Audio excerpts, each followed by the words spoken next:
Patil, Chancellor of DYPIU, Shri Satish D. Patil, Campus Chairman of Dr. D.Y. Patil Pratishthan, Professor Prabhat Ranjan, Founder Vice Chancellor of DYPIU, Shri Tejas S. Patil, Trustee of Dr. D.Y. Patil Pratishthan, Retired Rear Admiral Amit Vikram, Campus Director of DYPIU, Dr. Biran Moedin, Registrar of DYPIU, Professor Madhvi Deshpande, Dean of Academics, Professor Shashi Singh, Dean of Research and Development, Dr. Madhura Jagtap, Controller of Examinations. The Convocation procession is not just a ceremonial walk. It carries a deep meaning and tradition. The order of the procession reflects the journey of learning from faculty who impart knowledge to students who carry it forward to the world. The academic regalia represents centuries of wisdom, discipline, and scholarship. Each color, each robe, and each step taken today represents the passion for learning that defines this university. As Swami Vivekananda once said, education is the manifestation of perfection already in man. To our graduates, this moment signifies not just an academic achievement, but a commitment to lifelong learning and growth. Look around. You will see proud parents, dedicated professors, and supportive friends. This day is not just about individual success. It's a celebration of everyone who has played a role in shaping these graduates. Graduates, take a moment to reflect on your journey. The late night study sessions, the challenges you overcame, the friendships you built, and most importantly, the resilience that brought you here today. Good evening, ladies and gentlemen. On behalf of D.Y. Patil International University, Akurdi, Pune, I, Man Bardhan Kant, along with Dr. Lubna Sheikh and Dr. Survi Sonam, warmly welcome our esteemed dignitaries, proud parents, and accomplished students to the fourth convocation ceremony. On this momentous convocation day, I extend my heartfelt congratulations to all my graduating students. It is truly special that this celebration aligns with the auspicious occasion of Vasant Panchami, a day that symbolizes wisdom, knowledge, and new beginnings. Ladies and gentlemen, the Chancellor's procession is entered the convocation premise. I request all to kindly rise and warmly welcome the procession with a big round of applause till the guests are seated.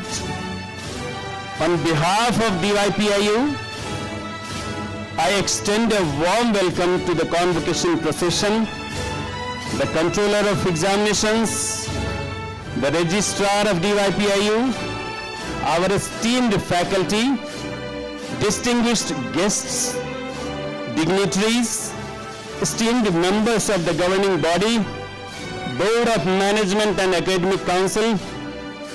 A special welcome to the stars of today's event, our brilliant students from the School of Interdisciplinary Studies and Research, School of Computer Science, Engineering and Applications, School of Biosciences and Bioengineering, School of Commerce and Management, School of Media and Journalism, and School of Design. Dear graduating students, your achievements are the heart of this celebration, and we are proud to honor your hard work and dedication.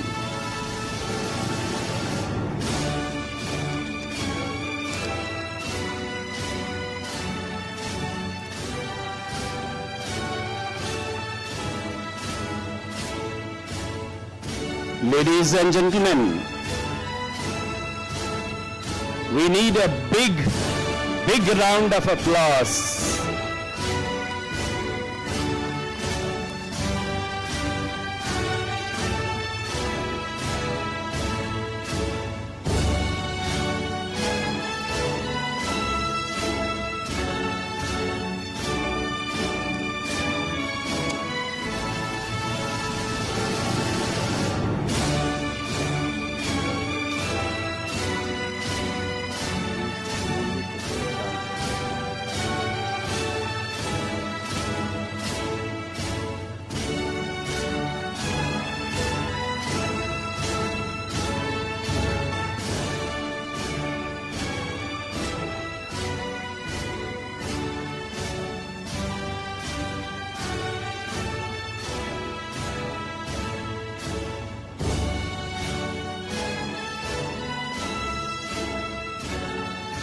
I extend a warm welcome to our esteemed guests and invite the dignitaries to grace the stage with their presence. Professor T.G. Sitharam, Chairman of All India Council for Technical Education, a luminary in the field of education and research, whose presence today is a testament to the significance of this occasion. Dr. Sanjay D. Patil, sir, Chancellor of DYPIU, whose visionary leadership has been instrumental in shaping the university's growth and success. Shri Satej D. Patil, sir, Campus Chairman of Dr. D.Y. Patil Pratishthan, whose inspiring leadership has been pivotal in shaping the university's future. Professor Prabhat Ranjan, Founder Vice Chancellor of D.Y. Patil International University, Akurdi, Pune, whose dynamic leadership and dedication have propelled our university to new heights of success. Shri Tejas S. Patil, sir, Trustee of Dr. D.Y. Patil Pratishthan, whose commitment and excellence and innovation continues to inspire us all. Dr. Biran Moidin, Registrar of DYPIU, who has made significant contributions to the university's status as Center of Educational Excellence. Professor Madhavi Deshpande, our Dean of Academics, who is dedicated to academic excellence and has been a true inspiration to our institution. Professor Shashi Singh, our Dean of Research and Development, who has fostered a vibrant research ecosystem in our university, and Professor Madhura Jagtap, Controller of Examinations, whose tireless efforts have ensured the smooth functioning of examinations. A big round of applause for all the dignitaries on the dais. Ladies and gentlemen, today we celebrate this momentous occasion on Vasant Panchami, a day dedicated to Goddess Saraswati, symbolizing wisdom, knowledge, and creativity. To commence our celebrations, let us invoke her divine blessings with this sacred shloka, which beautifully captures the essence of Vasant Panchami. Ya kundendu tusharahara dhavala, या शुभ्र वस्त्रावृता, या वीणा वरदंड मंडित करा, या श्वेत पद्मासना, या ब्रह्माच्युत शंकर प्रभृति भृदेव ही सदा वंदिता, सा मां पातु Saraswati Bhagwati निःशेष जाड्यापहा.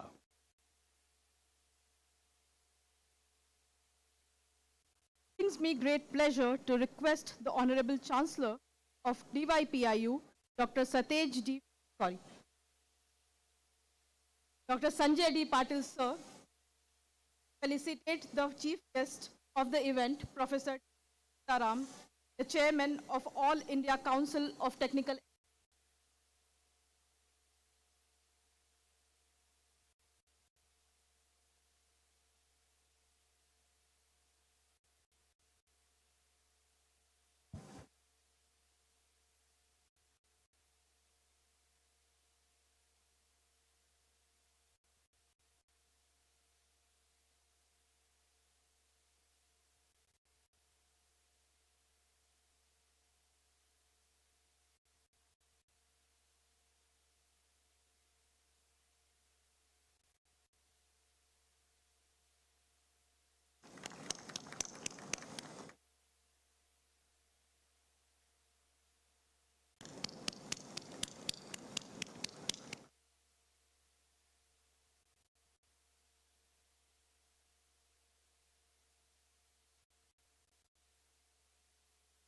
Convocation is not only a ceremonial proceeding, it is an amalgamation of minds, hearts, and wisdom.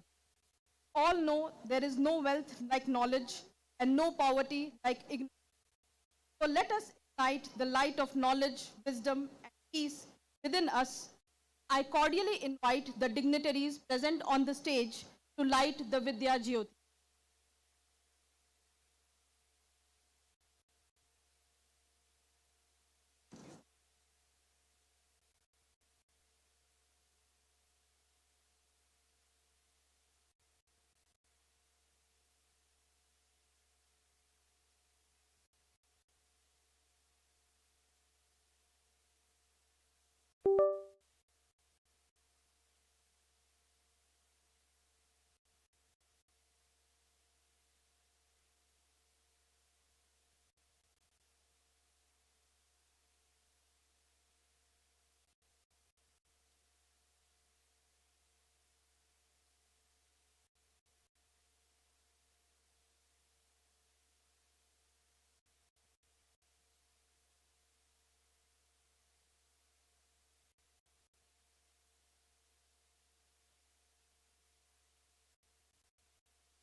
May I request the Registrar, DY Patil International University, Dr. Biran Moeddin, to commence the proceedings of the convocation ceremony.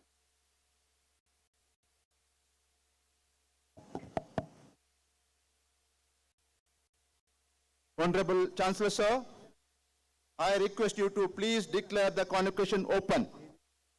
My capacity as the Chancellor of this university, I now declare that the convocation ceremony open.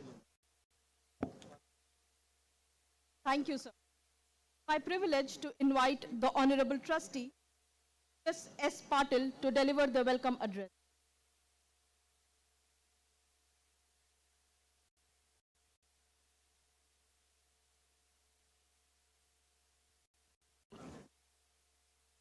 Very good evening, I present here. Very good evening to T.G. Sitharaman sir, Chairman of guest for today's fourth conference. By Patil, Chancellor of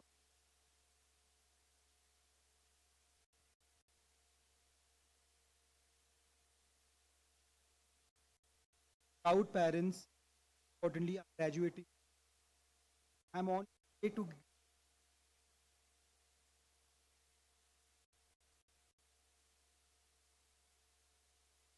honored today to grace this fourth convocation ceremony by Patil International Akurdi. Dear students, let me tell you that this is the D-Day for you, as it has marked your hard work, determination, moments of creative inspiration.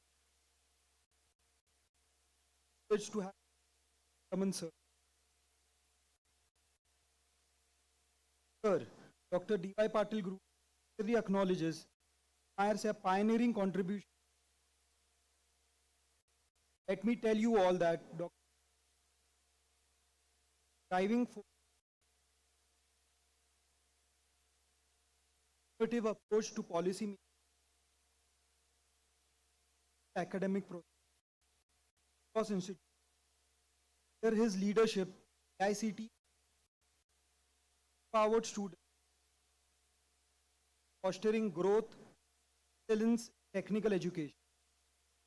His commitment to quality education continues to inspire transformation in India's education landscape. Now, I would like to draw your attention to the DY Patil group of the DY Patil group owes its existence to wisdom, benefaction, hard work, far-sighted vision, Padma Shri Dr. DY Patil Sahib, Governor of States of Bengal and Bihar. Sowed the seed of education in Kolhapur, Pune, and Mumbai, 1980, with a motto of empowering education and knowledge. After 3 decades, we witnessed has bloomed vast tree, and its branches have spread across Kolhapur, Mumbai, established primarily quality education, rural population. It is one of the largest private education based in Maharashtra. Has more than 182 deemed universities, 5 state private universities, 1.25 lakh plus students, 0.75 lakh plus alumni, 22,000 plus employees under its expansive umbrella. It also has medical college and a 750 bedded hospital. I would appeal to all the graduating now become an integral part of the DY Patil. Graduation is not only a concept.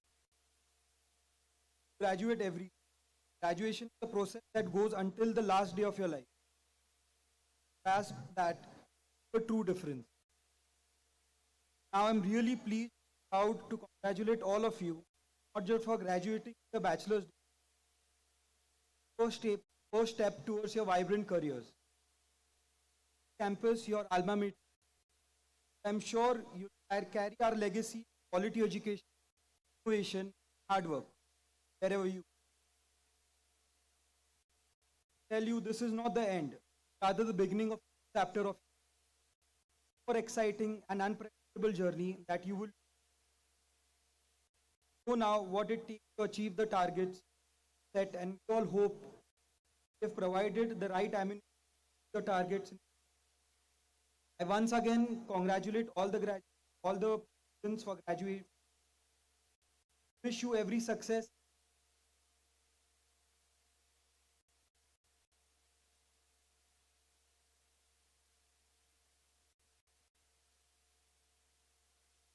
I now invite Honorable Vice Chancellor DYPIU, Bharat Ranjan, to present a brief activities of the university previous year.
getting my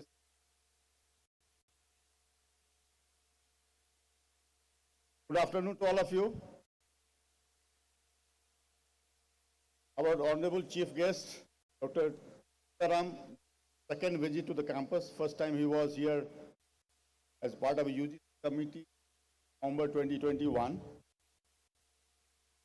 That time, we're developing. Last half years, almost 3 years, we have developed much more. And he has also moved from IIT Guwahati director to AICTE chairman position in the meantime. Had the privilege to work with him over the last few years. But I am going to today, all the dignitaries on the dais, of the dais, I will not spend more time on formalities, come directly to the topic. Started this convocation on a very auspicious day of Vasant Panchami, the best day that you can get your degree. University, very brief history, for those who are not aware. University started as a state private university, part of well-known DYPIU group as our trustee. Campus became operational on March 4, 2018. We celebrate March 14th as Foundation Day. This year, because of Holi, we will do it one day before that. Initially, we started with 6 undergraduate programs in 2018 with about 500 students. Currently, we have 4,220 plus students. If I add the students those who are part of Pune University, the colleges that have been merged, it was beyond 6,000 students. Last 7 years, many of our innovative steps have been adapted at the national level, become recognized as a trendsetter in the higher education circle. As of now, we have a number of schools. I'll just briefly read them out. The School of Computer Science Engineering Application, a BTech Computer Science Engineering, an MCA program. School of Bioscience and Bioengineering, we offer BTech Bioengineering and MSc Medical Biotechnology. The School of Commerce and Management, where we offer BBA and MBA Digital Business. School of Design with Bachelor's of Design, School of Media and Journalism, Bachelor's of Journalism and Mass Communication. Then we started the School of Engineering to focus on working professional program. It was little few months later when AICTE also started a similar program. We had discussions with AICTE. Here we are offering BTech Electrical Engineering, MTech Electric Vehicles and BTech Mechanical. The School of Applied Arts and Crafts, Bachelor of Fine Arts started in this. The School of Interdisciplinary Studies and Research. All our PhD programs are under the School of Interdisciplinary Studies and Research. Today, from beginning actually, we have been encouraging the students to take admission after 4 years of undergraduate. Today we are focusing more on this. I'm happy to tell you that this year's admission have started with 4 PhD students, not undergraduate programs. So 4 students have taken, PhD students have taken admission in the beginning. There are nearly about 60 PhD scholars. This is going to keep on growing as we go along. School of Skills Development as well.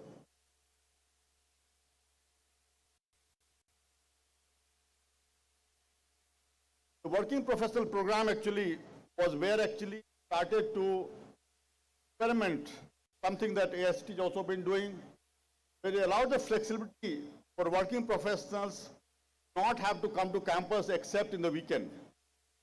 They have done different models of that depending on the companies. I'll not go into those details, but companies like Tata Motors, Anand Automotive Group, Gabriel, Marley, Dana India, and so on, Skoda, Volkswagen, they are part of this program. We have BTech Electrical Engineering programs partners with electric vehicles and robotics and automation. BTech Mechanical Engineering with smart manufacturing, MTech Electric Vehicles. This is based on the request from the working professionals. Now let me come to something else that's very important for the country today. This I've been repeating at many forums. Today we're in the golden age of India. We're in a rapid growth phase of economy, and I believe that last 1,000 years is the best period. Driven by 3 pillars according to me. One is huge infrastructure growth. Second is manufacturing sector is shifting based to India. And third is semiconductor. We are focused on all these 3 in our programs to make sure that we are aligned with country's progress. We are in a very good situation today because of young population. The demographic dividend with us at least for 3 to 4 decades. And for this purpose, the core engineering branches are going to see rapid growth. All institutions are closing core engineering branches. We are starting them and focusing on them, spending money. New technology areas emerging as part of this. So last year, 2024, we merged one of the institutions, engineering college, DYPIU Institute of Engineering Management Research. We were sharing the same building. Started with BTech Mechanical, BTech Chemical, BTech Civil, focus on infrastructure engineering, and BTech Semiconductor Engineering. With formal name semiconductor, this is the first time in the country. Of course, BTech VLSI has been running for some time. In fact, VLSI was running for quite some time, and AICTE also taken many steps to start VLSI programs across the country. What we have done is that each of these programs, we completely change the curriculum. Core engineering branches, artificial intelligence is a very important part of that with generative AI. Digital fabrication with generative design comes in. So you design things using generative AI, combine this digital fabrication, your prototype ready in a very quick time. Digital twin concept we brought in. About 1.5 years back, we had a 2-day workshop, discuss all of this. And normally we talk about making programs relevant to industry, but what we are doing, we are trying to lead the industry in innovation. That's why industry is coming to us, we are not going to industry. For this purpose, we are also looking at how to give technology foresight capability to industry and make India the manufacturing hub of the world. That's why I just said that formal BTech Semiconductor Engineering program in the country, first time we started, was based on the advice from Silicon Valley experts. We have seen this last 1 year or 1.5 years time, growth of semiconductor industry in a big way. I think $40 billion already committed, if not more. And by $100 billion will be by 2030. For this purpose, we have set up semiconductor lab, which we have named as Silicon Forge. We'll have clean room and all the other facilities. It will actually, except for silicon wafer production, starting from oxidation to testing parts, starting from oxidation to testing part, we'll be doing it here. Packaging part, we are not adding right now. But very soon, on 11th February, a major semiconductor industry is coming to our campus. We've had some discussion. The chances that it will turn into a kind of a collaboration where they will support setting up packaging setup also in the university. And it will be also targeted towards their employees, potential employees. They will use this as a training for them. So we are making sure that we have space for this. So except for wafer production, we have almost all part of this in the university. Now to move towards making the university a really multidisciplinary university, this year 2025 we started liberal arts program. Started with BSc economics. Again, each of these will have strong technology and AI background. Here linguistics, AI will be part of this as well. Then slowly we're going to add more courses like international relations, psychology, law, and so on as we go along. So we will expand into a university of real multidisciplinary character. So infrastructure, all of you can notice, the building that we have been using has about 7 floors right now, each floor having 60,000 square feet, 4.2 lakh square feet. Construction of 7th and 8th floors is going on right now. If you look back, you will see the construction going on. We'll add 1.2 lakh square feet of more space in next few months. And then in 2026, we'll add 3 more floors of 1.8 lakh square feet. Total by 2027, we expect 7.2 lakh square feet of a space. Normally, not coming from this background, our chief guest from civil background, he understands these things. But if I try to understand myself, I said that if you have 1,000 square foot flat, there will be 720 families staying in this one building. You can imagine this whole housing complex sitting in this. There will be 10,000 students in this building. But there's one more interesting thing happening. Those who, you don't need to look at the screen, you can just look across the road. A 33-floor hostel complex, the highest hostel complex in this country, is coming up. We are working on 23rd, 24th floor. By June, we expect this to be ready to be given to students. I'm not going to details of this. I want people to go and see inside. But it's wonderful of international quality. I don't think any place in India will find such facilities. I may be wrong, but definitely we are trying to provide the best. And to keep our chancellors and our campus chairmen's views, we will connect the 2 sides of the road by a sky bridge where students don't need to cross the public road. They can actually take escalator, cross across the road, so it becomes an integral part of the thing. Take some time to get the government permission. We want to make sure that students don't feel they are staying outside the campus. We are continuously adding computer labs. I remember when our chief guest had come in 2021, as per the AICTE norms, we were asked to show 125 computers or something. I told him that you can come and see, we have more than 500 computers. He said, we don't need to see, we'll sit down and discuss other things. So we are not trying to meet the standards of any regulatory body. We are trying to meet the quality requirements of our students. Our focus is on quality, not to meet the minimum requirements of regulatory bodies. We are focusing on our quality standards. In terms of bioengineering lab, we have 6 numbers of bioengineering lab already and 1 microbiome lab, total 7 of them. We're adding more to that on 7th floor.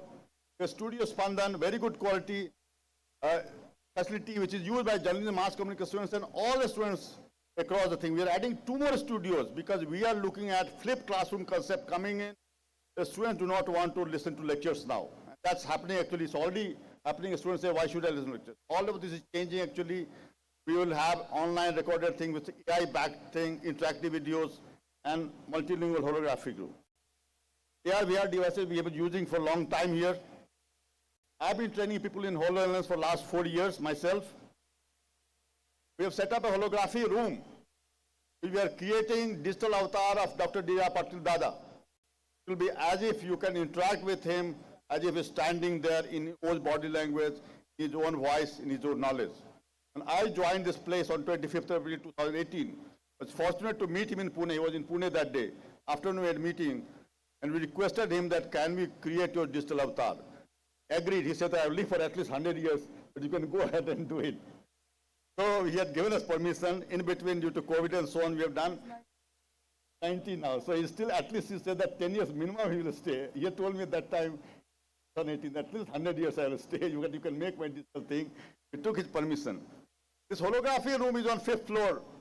It was going to cost us $30,000 from Australian company. We made it $3,000. And now we are able to reduce the cost even further. We have all kind of teaching aids. I am not going to do, but all kind of facilities are there for teachers based on what is their requirement. Not going to details of their tablets, document cameras and so on. Even faculty tracking cameras. The camera moves to the faculty members, 360 cameras for hybrid classrooms. Each of these is available to faculty members based on their requirement. Managing this is difficult. You can see one of the drone cameras taking pictures, 360 cameras. So a photographer does not have to put any angle. They just move around like with a stick, takes 360 picture. After the photograph is taken, the event is over, you can choose the angle you want or multiple angles you want. Coming to digital fabrication lab, something with which AICTE we have a very strong relationship, and also with the chief guest today. Started setting up Fab Lab 2019, and that time COVID happened. We started 3D printers, CNC, laser engraver, and so on. We didn't have money. We made sure that we can optimize on the cost and make sure the facilities are given to students. Luckily, this was picked up by AICTE, and Idea Lab committee was formed. I was requested to be chairman of this. It was towards December or November 2020.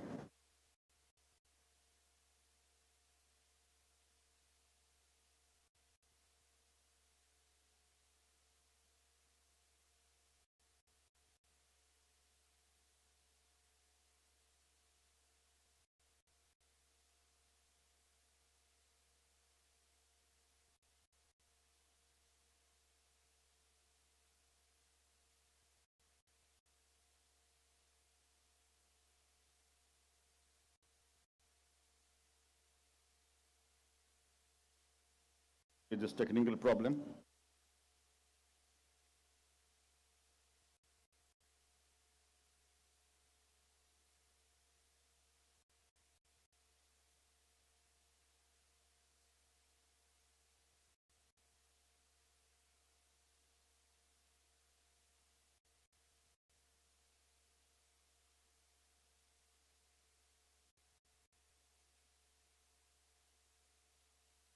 Yeah. Okay. So, the AICTE formed the Idea Lab committee. I was requested to be chairman. January 2020, when the program was formally launched. And the part of the first phase, we started about 107 programs. Then our chief guest today, we have worked together, and he's announced more than 300 centers just few days back. So, with working with AICTE, we have 4 times now the centers that are coming up. Just as we were discussing, we said that we will train many of the faculty members who are setting up this thing in our university. We've done this in 2021-22 and then stopped. We, again, as he said that we'll do this part of the committee requirement. What we are doing, continuously improving this setup. We're not stopping at what we did in 2019. We're adding new machines, new variety, new quality of this thing. We have more than 53 meters already existing, as you can see in this picture. But just now, just 1 hour back or so, we inaugurated a new workshop, which has been named Takshshala by our chief guest. This was the old mechanical workshop that was there existing as per the norms of regulatory bodies, namely Pune University. Once the college was merged to university, we completely demolished the whole mechanical workshop, including the floor was demolished. Completely transformed to modern workshop with additive manufacturing, subtractive manufacturing, formative manufacturing, hybrid system, metrology, and so on. Just now, chief guest had a visit to this, he inaugurated this, he named it Takshshala, based on Sanskrit name. You can see multiple machines here. Now, we have not that we have bought all costly machines. There are a lot of machines with 15,000 rupees. They're very good for training. With large number of machines, every student has to work with hands. That's been the chief guest's also philosophy. Lot of consumables are in stock. Every month we spend 50,000 to 1 lakh rupees on consumables to make sure that different variety of things are there. Following in this, our chief guest comes from civil engineering background. We are adding a concrete 3D printer. Concrete 3D printer, not of the full size they are showing because that we don't have space, 1.5 meter size. Just order has been placed, maybe 1 month, 1.5 months, you will see this being done. You can make a house. With this, you can make a smaller house, maybe for a dog or something, or be a little larger. But the training will be such that actually you can make house. I've been promoting this for more than 10 years. You can make 800 square feet house in 24 hours at $3,000 cost. Then we are going to add clay and ceramic 3D printers. This doesn't cost much, we'll add very soon, but it required furnace. And then we'll also add metal 3D printers. We are not only adding numbers, we are adding varieties of these different materials and so on. In terms of publication and books and so on, we have been growing every year. In 2024, we had about 80 publications, 26 book chapters and so on. The patents have also started to happen. If you look at the publication statistics, what you're seeing is the yellow, the total impact factor, and orange is total publication. So you see year by year we are growing. It's like exponential rise. We are a new university, we are growing very fast. I would like to show some of the faculty members who have done exceptionally well, just 1 or 2 of them, not to demean anybody else. Just to show an example, Dr. Parth Sarthi Sengupta, 17 publications. In fact, last few months, 2 of the journals used his paper to put it on the cover page. And they actually send mail that please publicize social media, the review that you have got and so on. So you can see these 2 cover pages are based on his publications. Professor Anuj Kumar, again 15 publications working in nature-inspired optimized reliability and artificial science. This goes on and on. I'm just taking 2 examples of this. We have been focusing on research which is not driven by one person, one faculty member. We have been focusing on group research and taking those areas which even IITs don't touch sometimes. Brain-computer interface, we started working, personally I've been working this for more than 10 years now. I'm also chairman of a committee of Bureau of Indian Standards where I represent India internationally. Last year I was in China and Sydney, Australia, and I'm going to Korea in March actually. Where we represent India. There's a brain-computer standardization going on through ISO and IEC. We have a committee of which I chair. We have 4 researchers who are working on this right now. 1 has been granted PhD, 2 is very close. One of them is going to receive the PhD here. The first was the PhD, who got the PhD. We're focusing on improving child education, learning disability and neurorehabilitation. Our focus is not on publishing papers. Our focus is in solving problems. You can see that each children are benefiting. In fact, the parents are telling us, please set up a company to help our children come to space. Looking at the way generative AI has grown, I've been one of the major users of this. I've transformed myself into a creative person, which I was never. I've become a singer, a writer, a storyteller, God knows what. So based on this and the predictions that are there, we are starting a center for generative AI, 5 focus areas: computer science engineering, core engineering branches. We are focusing on core engineering branches. Others are closing. We are focusing on core engineering branches: bioengineering, management and finance, design and applied arts, and journalism, mass communication. There will be hubs, actually, 3 areas which will integrate some of these together. So healthcare AI hub, creative AI hub, and financial technology hub. So these hubs will integrate interdisciplinary work in generative AI. Then we are working on Center of Planetary Exploration. One of the work we are doing is in situ exploration of Moon, Mars, and asteroid belt. One of our first papers from this university has just been accepted in another conference, trying to develop technology at very low mass and low cost to drilling on the moon and sensing of helium-3. I come from nuclear fusion background. Helium-3 is very, very important from nuclear fusion point of view. We can produce energy on the moon. Only moon has helium-3 in large numbers because solar wind that comes there. On Earth it does not come because of atmosphere. This is going to provide energy. Moon will become the space launch platform. Space vehicles will land and take off from moon. It's very easy to do that, need energy. Similarly, I worked earlier on detecting water in the motor water with other source on that. We're also developing soil and pebble collection. Yes, we have a German scientist and a Hong Kong scientist participating in this. I'm going to travel very soon on 5th February, on 7th February in Japan. With the Japanese Space Agency, we have a discussion on collaboration where 2 of the scientists will join hands. We have a group of 4 faculty members working in university. All the work will be done in this university, and those people will be participating in this. Then we are setting up a team of faculty members who will do lunar, Mars, and rover development. And the group of students will work on nano-satellite development. This is one of the Hong Kong scientists, TCNG, who came here December 2023, had discussion with faculty members. He loves to come. Again, May, all of them will come. In fact, 3 of them will come, 2 German scientists and 1 Hong Kong. So will come to campus. We are going to Japan. We'll be in Delhi in May as well. There's some of the design, I'll not go into that. Today, because of data centers, the demand for energy has gone like anything. Nuclear energy is a great demand. It is said that it is required that you have nuclear energy to be tripled by 2050. Those nuclear power plants will be shut down because of accidents like 3 Mile and Fukushima. They are being revived after 3 to 4 decades. There's huge requirement of energy. Nuclear energy is going to grow, energy requirement will grow. Hopefully we'll start energy engineering program very soon. But we have been working, we were the first in the country to start a private university of nuclear fusion called Project Sunland. Our focus was thorium to uranium conversion. India has the highest reserve of thorium in the world. According to one of the US scientists who is a collaborator, said that if you can do it, it's like Saudi Arabia discovering oil. That's the kind of wealth it creates. Radioactive waste disposal, nobody has solution. We can do that, and medical isotope technician 99M. So 3 focus areas, we do this as a neutron factory, and then scale it up to produce clean energy. Initially, we got a funding about $1 million in December 2020, but the investor ran out of money because of Ukraine war and so on. We had to stop. Right now, I'm having discussion with large number of investors who are willing to fund this on large scale. Hopefully, but I'm not going to start it unless I have $10 to $15 million in hand to start this project again. In parallel, there's a discussion going on thorium-based molten salt reactor.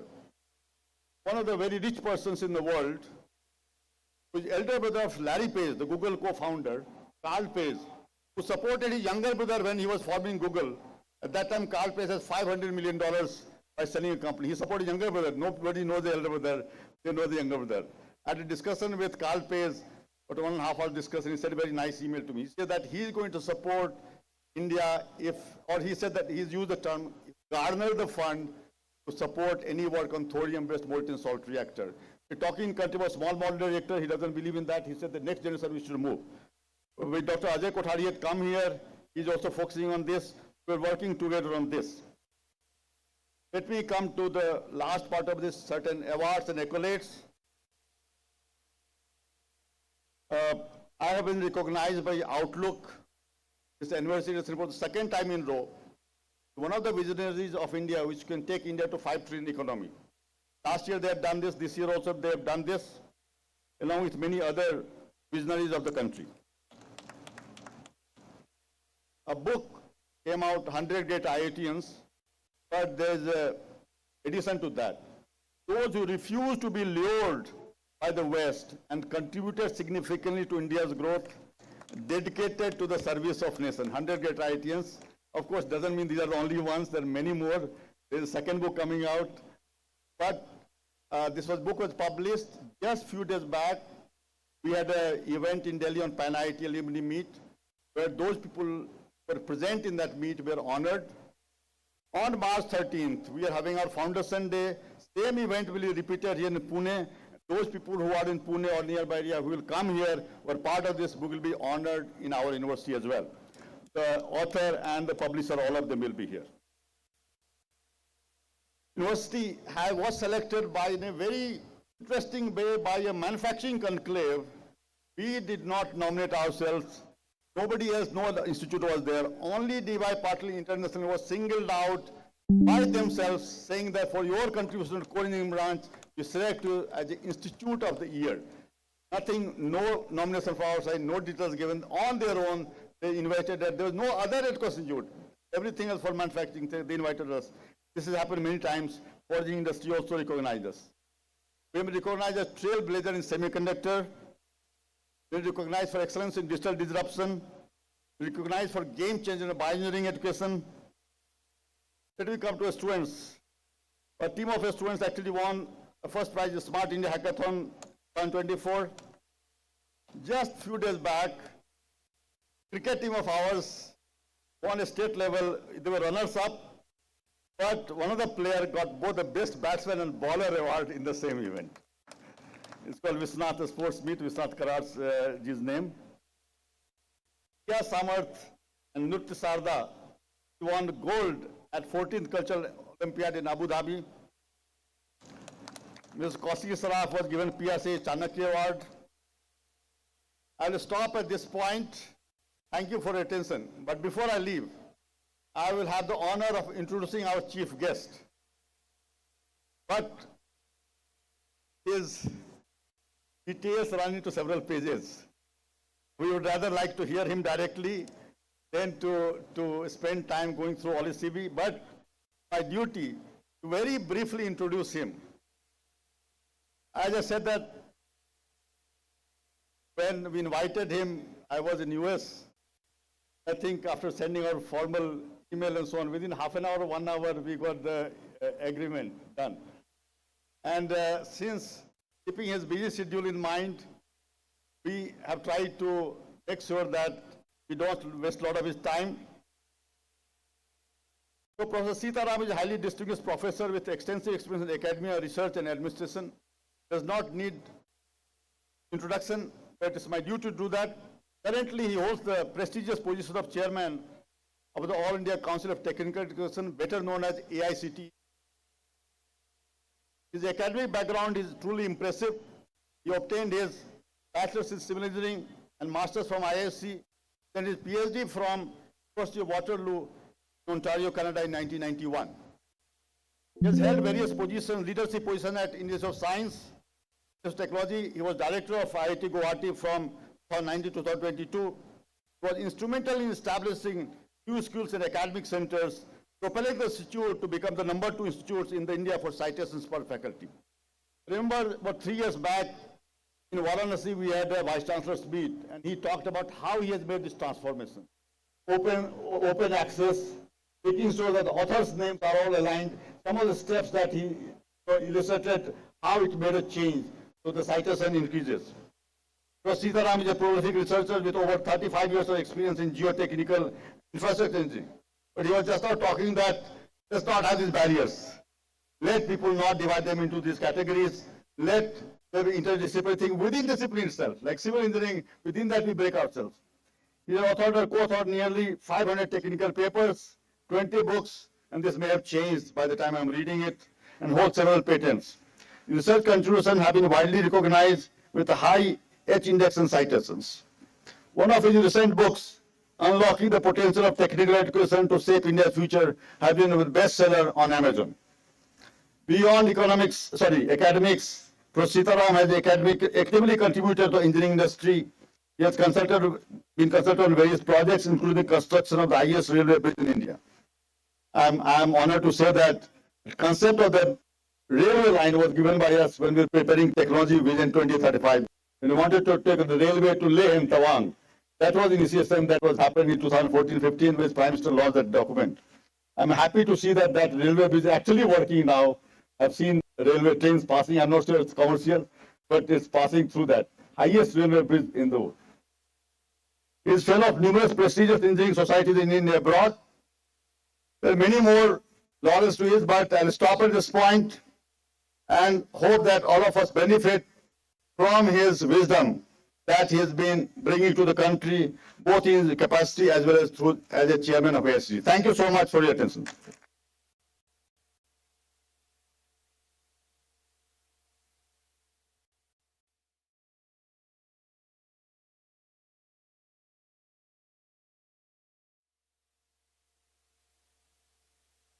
Okay, don't worry.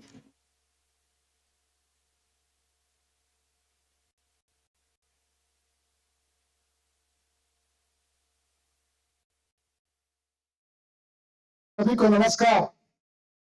Very good evening to all of you. Honorable Chancellor Dr. Sanjay D. Patil ji,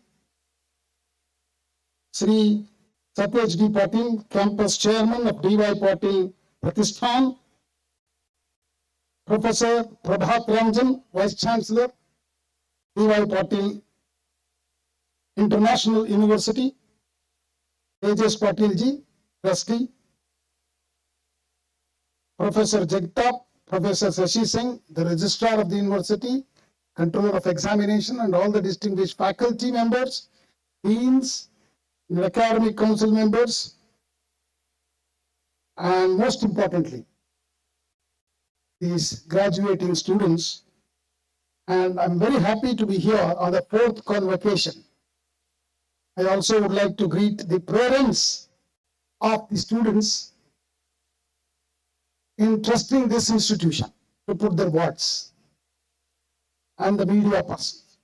Good evening to all of you. Greetings of Vasanta Panchami to everyone from me.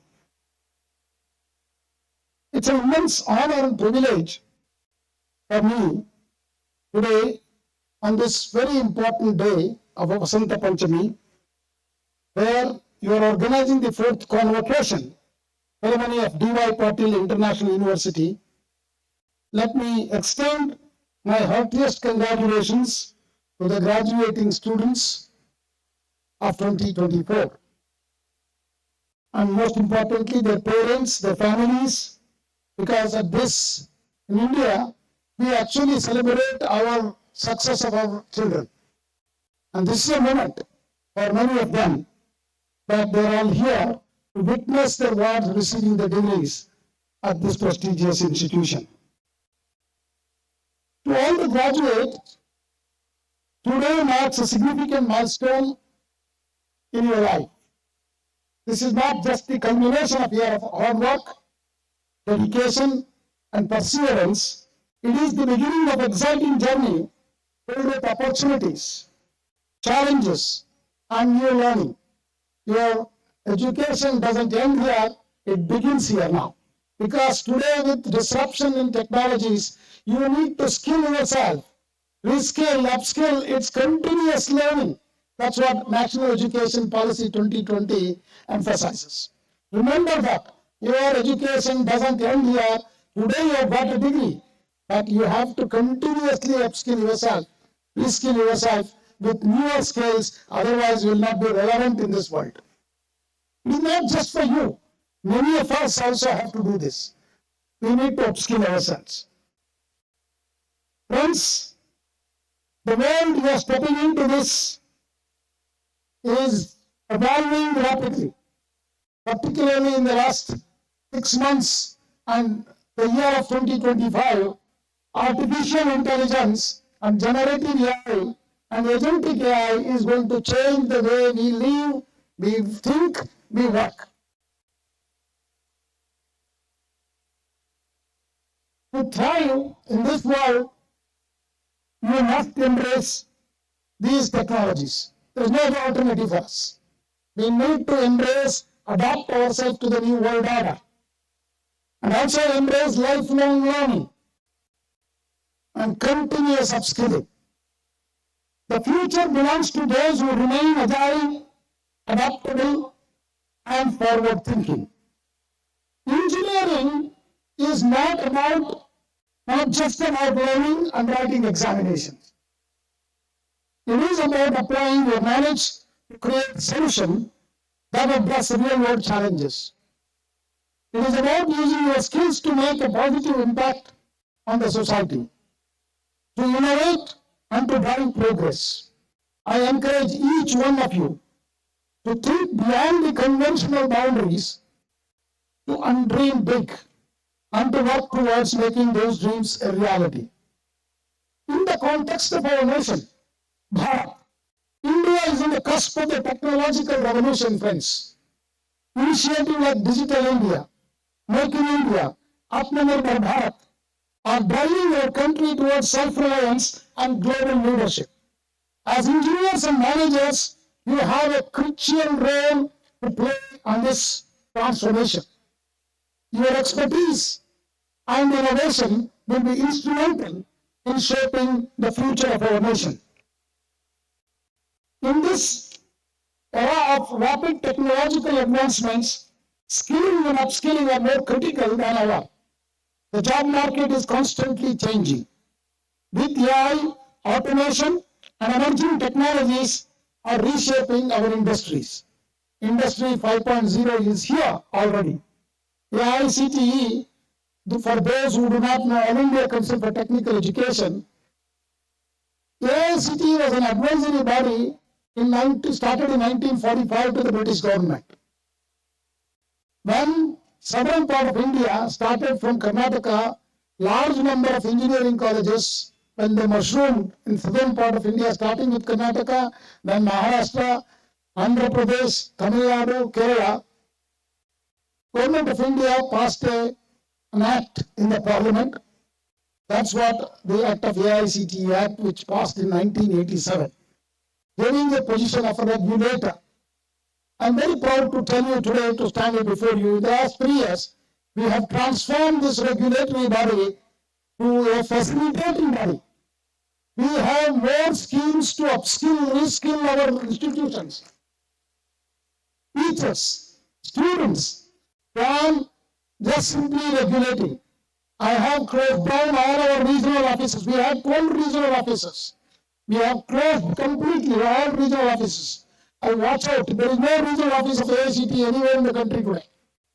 Second, we have completely digitized the entire approval process and made it very simple as per the National Education Policy. We have made it very light and digital online. Our inspections are removed completely. They are online inspection with using technology. And our approval process happens digitally, and I appeal to our colleges, actually wherever I go, don't come to AICTE. We will deliver your approvals online to your computer, to your office. This is what we have assured, and we have made that possible. I'm very proud to tell you, AICTE is today a true facilitator than a regulator. For some of you who are not in this education field, but Sanjay will tell you, they have to go through 14 different regulators, starting from Pharmacy Council, Architecture Council, Medical Council. They are like AICTE, which is engineering and management courses regulatory body. There are 14 regulators, including Teachers Education Council. So for a university to survive, they need 14 different approval or 15 different approval every year. So we have brought change for that as well in engineering. We are giving now 3 years approval right in the front if the university wants it. So these changes, we have brought a very flexible, simple steps to give approvals, but we are emphasizing more on our teachers' training. We have trained 300,000 teachers. If you did not know, AICTE approved colleges have 6.5 lakh teachers. I'm not talking about students. Our student strength is too high. And Professor Prabhat talked about contributions of IIT. Let me also tell you, I was the director of IIT for 3.5 years, and my entire career was at the University of Science, 35 years. Okay? I will tell you, majority of the contribution for India's growth has come from engineering college students. I confidently tell you, I will put you in front of you the statistics. Today, we are the leader in space technology. Today, we are leaders in defense technology. From an importing country, we have become an exporting country. In nuclear technologies, mind-boggling changes, because I was there in HDMI for the foundation day. I understand it is not creating about bombs and energy. They have technology for healthcare, for cancer treatment. They have technologies for agriculture produce, which can last longer. So these technologies, which has come from nuclear science, has been developed by Indian scientists.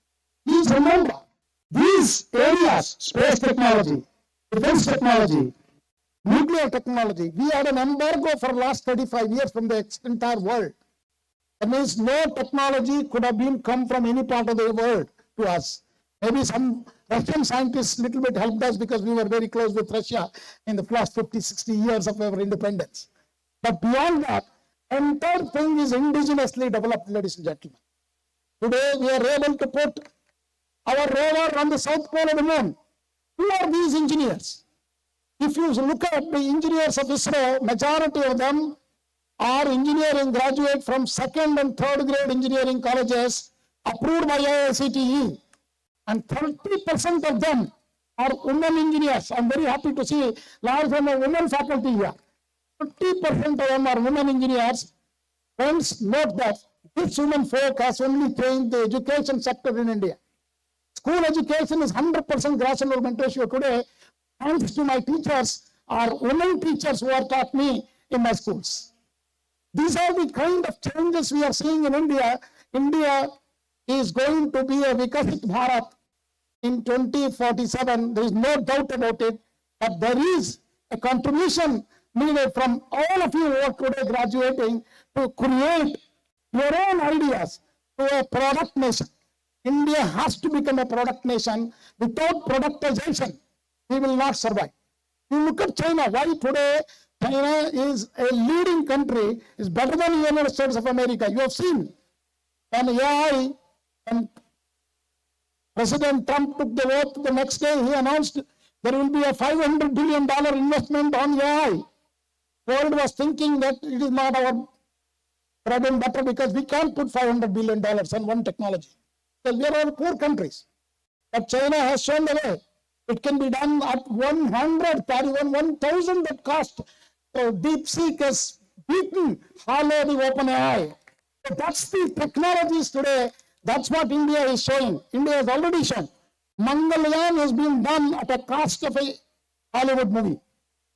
Chandrayaan is done at a cost less than even in a Bollywood movie.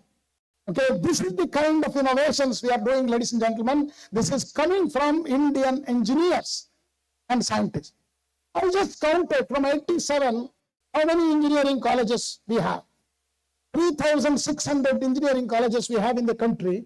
Another 3,500 diploma institutions. Totally 8,000 plus institutions are there, including management schools. All of them, if you look at count from 1987 onwards, how many engineers we have produced? Close to about 3 million engineers we have produced, ladies and gentlemen. Where are they? All of them are working across the world. They are omnipresent in every company. There is no company without an Indian engineer working. And more than that, IITs also, I will tell you, I was a director of an IIT, I looked at it. All my professors, I asked them, we select them very good people with PhD from abroad.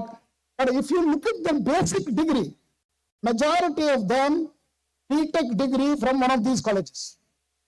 But then MTech they have done, you ask them, they will tell you, oh, I did my MTech from IIT Madras, PhD from Carnegie Mellon. But they will never tell you where did they do from their BTech degree. BTech degree from some Guru Ghasidaspur University College or some Guru Gobind Singh University. I say, hey, this is the reality of India. And these numbers are so large, friends. And these are the people today working in ISRO. ISRO, you don't find anybody from IITs. and then DRDO, DARC, all these organizations have engineers where we ourselves don't have confidence in them, called second and third grade engineers. But believe me, these are the engineers who have created world-class infra today. Today, we are the leaders in digital public infrastructure. Let me talk about that a little bit. PPI is what we have created. Today, world is mesmerized. I'll tell you a small story. In 2021, when I was the director of IIT Guwahati, a friend of mine visited, a professor from Indian diaspora from USA. He came to me in 2021 after the COVID, just to open after the COVID. And he was very proud about his country because he has taken American citizenship. He was very proud of this. See, Sitharam, I have got 3 vaccinations, all on time. Fantastic treatment. And he was carrying very proudly all those printouts, hard copy printouts and color printouts of his vaccination certification. I smilingly opened my smartphone, showed him opened the DigiLocker, showed him all the 3 vaccinations because I was the leader of IIT. And I told him, today India has delivered vaccination to all the 140 crore people with at least 2.5 vaccination per each person. More than 300 crore population has been vaccinated within India. The other story is also there. We have given 85 countries vaccination free. Okay, that's the giving nature of India. That is Bharatiyata. But the technology, you are talking about public digital infrastructure creation. Look at all of us have downloaded our vaccination certification in a fraction of a second using WhatsApp as well. Yes or no? When we have done that, that doesn't happen in America. That doesn't happen in Japan. That doesn't happen in Israel. They are still carrying the hard copy. So, if you look at our tolls today, we have brought a lot of transparency to toll collection. Through that, our highways are being developed. Roadways are being developed. We have one of the best roadways. I'm telling you, I've traveled recently to US as well as in other countries. Our roadways are no better. Only some practices of us have to change. Our driving behaviors have to change. So look at AI is here. It will change because our truck drivers will be replaced by AI agents. It will be autonomous vehicle driving. So India will be definitely developed country. Only thing is we need to put our acts together. And that's the job of you today. You are not graduating simply. You have to graduate with skills. And these skills you need to continuously upskill, reskill yourself. And to be the leader, you need to do something on innovations and startup. Friends, I have declared at AICTE on December 24th, 2025 as the year of AI. Recognizing the transformative potential of artificial intelligence, we have declared 2025 as the year of AI on 24th December. Why I am mentioning that date? After that, all of you know, so many disruptions have happened. OpenAI said $500 billion we're going to invest and create a new, particularly OpenAI along with 2 other companies started announcing $500 billion investment in the AI. Suddenly DeepSeek came, Chinese came and said, we have new, and now Alibaba has come and said, I have a new, the LLM, large language models. So all of these, even India has been announcing. So this is much before that we have taken a decision that all our AICTE institutions should integrate into the curriculum AI. Our electrical engineering curriculum, we have revised in the last September, October, one of the unique and textile engineering. And all of them, we have integrated AI education into the curriculum starting from semester 1. Through specialized programs, workshops, and collaborative projects, we aim to integrate AI into our educational curricula, ensuring that our students are equipped with the knowledge and tools to excel in this rapidly evolving world. Another very important thing, today we need to encourage our students to be bold. And they should, all of you should remove the fear of failure. Your failure will be the success, stepping stone for success. That you have heard, that you need to now practice. In alignment with your vision, to cultivate a robust entrepreneurial ecosystem, we have at AICTE on 16th January inaugurated Udyamotsav, connecting our Smart India Hackathon participants to startup funders, venture funders, so that 100 venture companies came forward jointly with AICTE to support our young people to start their startups. So this Udyamotsav 2025 was like a festival. This platform is dedicated to celebrating and nurturing the entrepreneurial spirit among young innovators and startups. How as a nation we have done? See, we today, third largest startup capital of the world. We have more than 150,000 startups, out of which more than 125 companies are unicorns with $1 billion, and majority of them, 25% of their income, revenue, comes from abroad to India. This is the story of the positive story about India, ladies and gentlemen. So these are all not happened overnight. A lot of activities have happened in the Ministry of Education, in the Government of India, along with AICTE. That is how we have delivered engineering and management education, not just for India, to the whole world. You can see now, Global Capability Center. 2,000 companies have established their shops here. They are not the back-end jobs like in the 80s. In 80s, IT services were the back-end jobs. But today, our people are designing from every flow of your company activity, sitting in Bangalore, sitting in Pune, sitting in Mumbai. This is India, new India, ladies and gentlemen. 2,000 Global Capability Center. Karnataka government has come out with a GCC policy itself, new policy. I think Maharashtra government is also thinking to create a new GCC policy to encourage global capabilities companies in India. The AICTE has been consistently taking proactive measures to take on our youth of our country across various sectors and emerging technology. Recently, in collaboration with Department of Science and Technology, AICTE has introduced India's first minor degree program in quantum technologies. This is one of the state-of-the-art curriculum which we have developed with international experts and Indian. There are a lot of scientists working in our premier institution. I want to tell you one more thing. All our premier institute professors come to AICTE to help us. Every step, including today, I have replaced the old inspectors of our regulation by 800 faculty members from IITs and NITs. They are all voluntarily coming today. So that's the change we have brought into AICTE. Similarly, AICTE is actively engaged in upskilling the youth in semiconductor industry under the framework of India Semiconductor Mission. The capacity building, I was the chairman. 500 colleges today are offering BTech in VLSI. 500 colleges. They are already completed 2 years. In 2 more years, they will all graduate with VLSI program. You might say their quality is not good. That's what we were saying even in the 80s when they started multiple colleges. Today, all our engineers are working in all top companies in the world, and top companies are looking for Indian talent because our students are committed, they are hungry, and they are very talented. Let me tell you, I have taught in 7 countries full courses. Our students are the best students. So have that confidence today. You are graduating and go out. You will be the winner. You will be the Sundar Pichai and Satya Nadella, or even more than that you can achieve. There is no limit for achieving your dream. Dream big, ladies and gentlemen. And particularly for women folk, I'm telling you, your presence in institutions are very, very important for us because you bring a different culture to the educational field. What transformed the education in school education has to be done in higher education. We need to bring more and more teachers, students.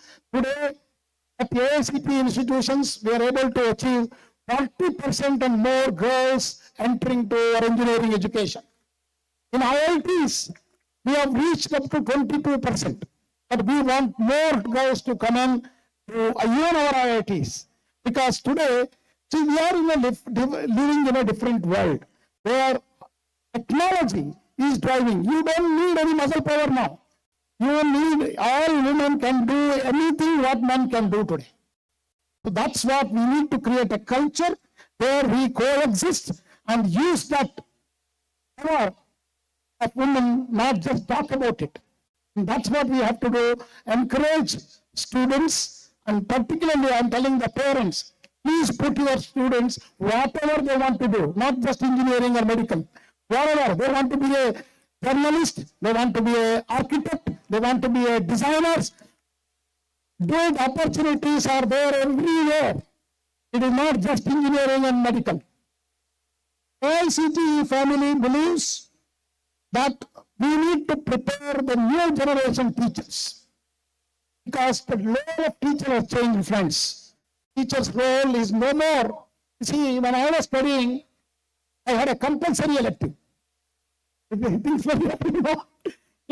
are actually, you have to choose. But there is only one is given in entire college. I have to take that. Okay, when I took it, the teacher came, it was phenomenal. He used to come with only a chalk.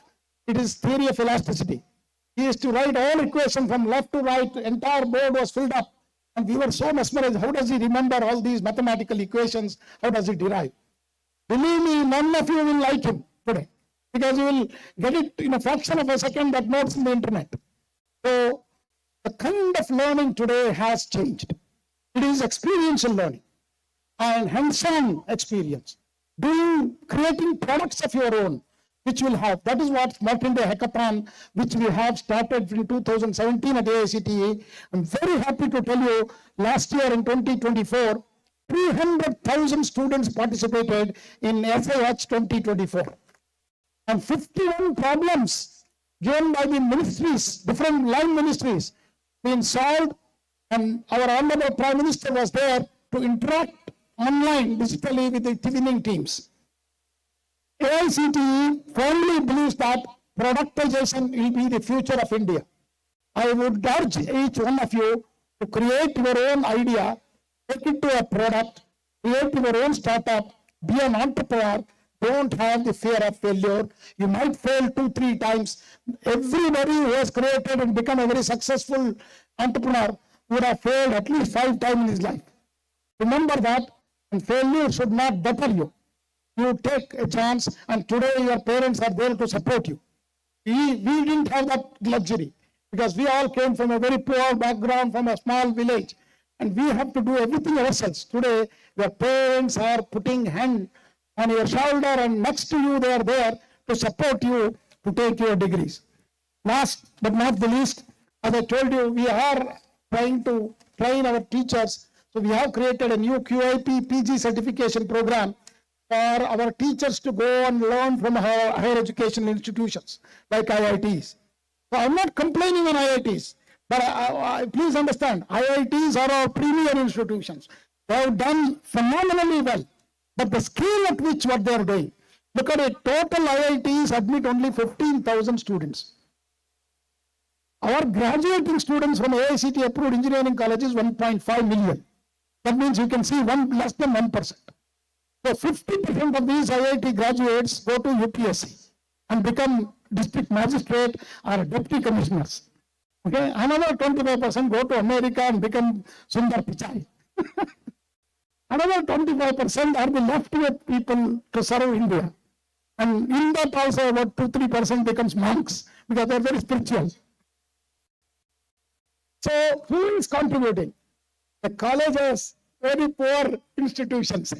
यही लोग बहुत काम कर रहा है देश के लिए, and this is the golden time. That's why I said this is Amrit Kal, ladies and gentlemen.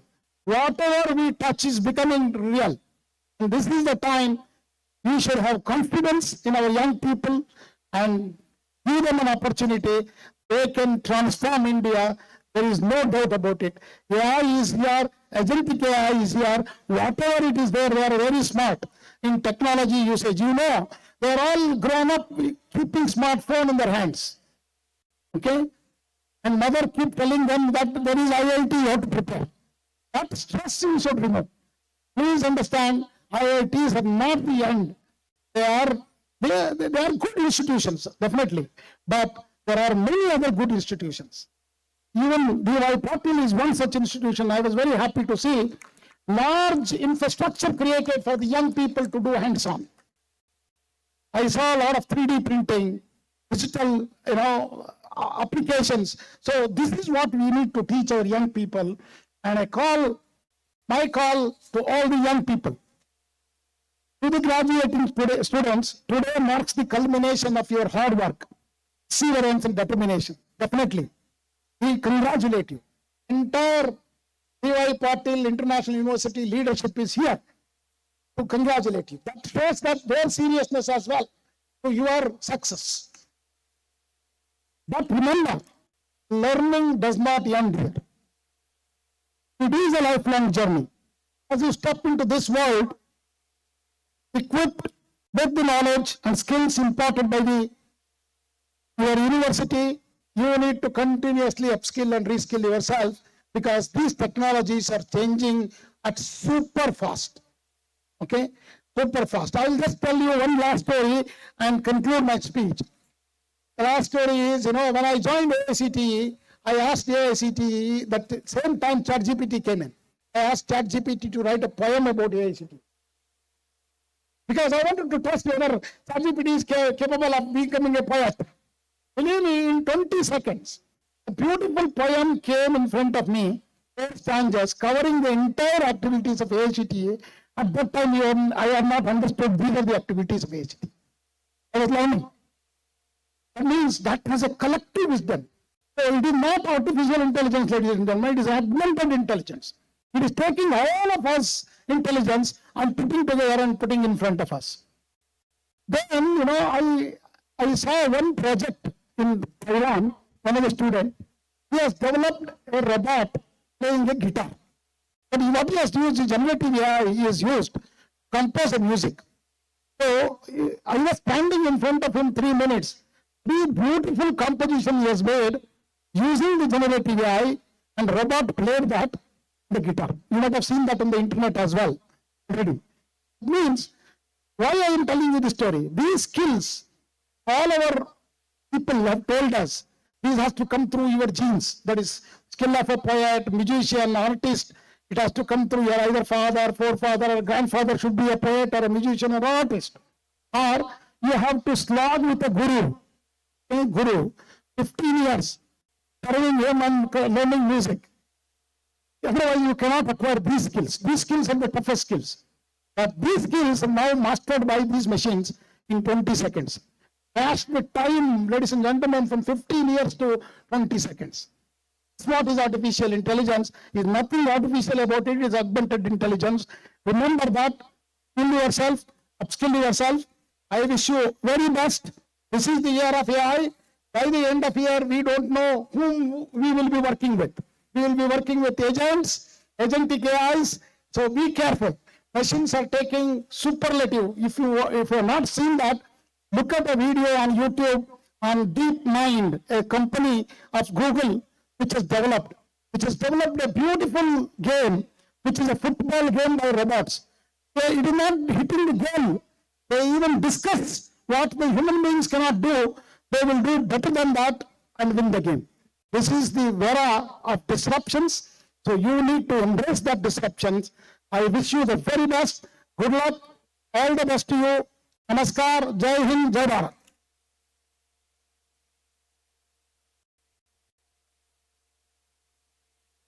What an inspiring and thought-provoking address. Thank you very much, sir. I now respectfully invite Dr. Biran Moedin, Registrar of DYPIU International University, to initiate the proceedings for the conferment of degrees. Honorable Chancellor, sir, I request you to permit the candidates to be presented.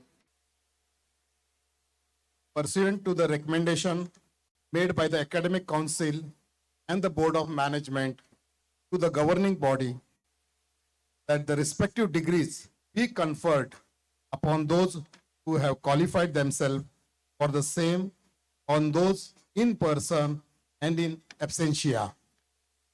This convocation of DYPIU International University is hereby convened.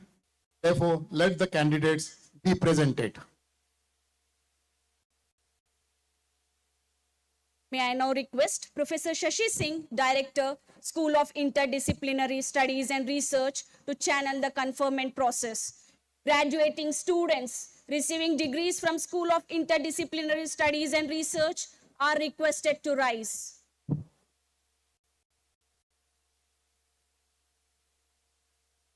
Honorable Chancellor, sir, I present to you the candidates in the School of Interdisciplinary Studies and Research who have been examined and found qualified for a doctoral degree. Pursuant to the decision of the governing body to accept the recommendations made by the Academic Council and Board of Management to confer degrees, I pray that these candidates may be admitted to the degrees. On behalf of those who have been permitted to receive their degrees in absentia, I pray that they also may be admitted thereto. I'm honored to invite Honorable Chancellor, sir, to grant the request. In my capacity as the Chancellor of the University, I hereby grant the request made by the Director, School of Interdisciplinary Studies and Research to confer upon the graduates the degrees in person and in absentia. Now I invite Dr. Surabhi Sonam to announce the names of the degree recipients. Students of PhD, Madhuri Ganesh Pagade.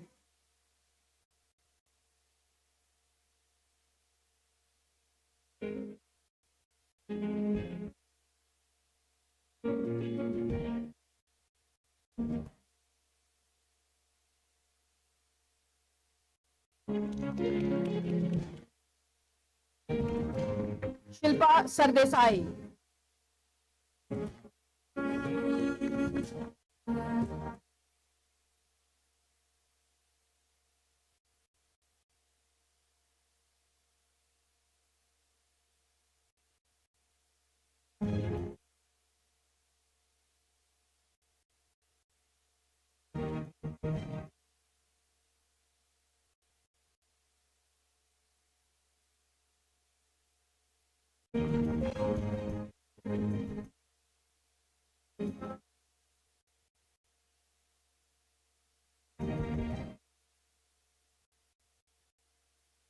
Vijayalakshmi Bahubali Shirgapur.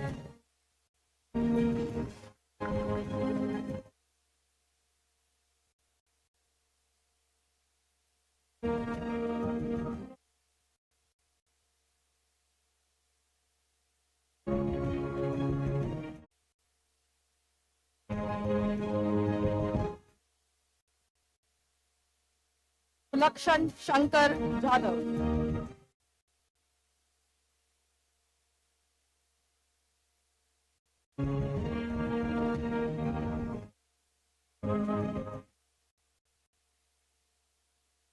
I request Professor Rahul Sharma, the School of Computer Science, Engineering and Applications, to channel the conferment process. Graduating students receiving degrees from School of Computer Science, Engineering and Applications are requested to rise.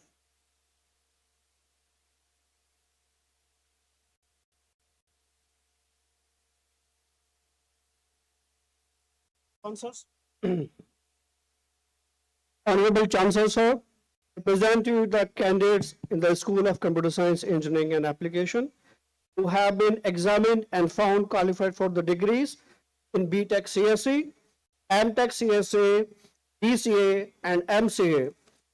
Pursuant to the decision of the governing board to accept the recommendation made by the Academic Council and Board of Management to confer degrees, I pray that these candidates may be admitted to the degrees.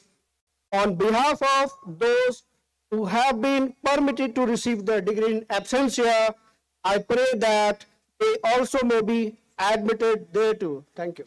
I am honored to invite the Honorable Chancellor, sir, to grant the request. In my capacity as the Chancellor of the University, I hereby grant the request made by the Director, School of Computer Science, Engineering and Applications to confer upon the graduates the degrees in person and in absentia. Thank you, sir. Now I invite Miss Siddhi Pandey, Miss Dhwani Panchal, and Miss Aditi Joshi to announce the names of the degree recipients. Thank you so much, sir. Students of BTech CSE, gold medalist, Atmesh Deshpande.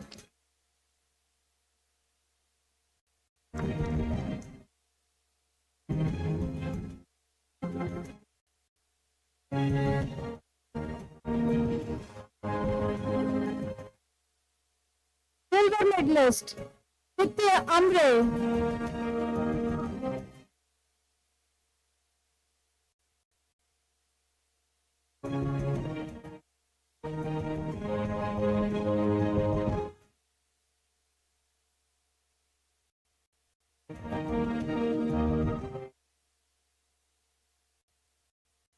Bronze medalist, Sunidhi Dheeraj Chopra.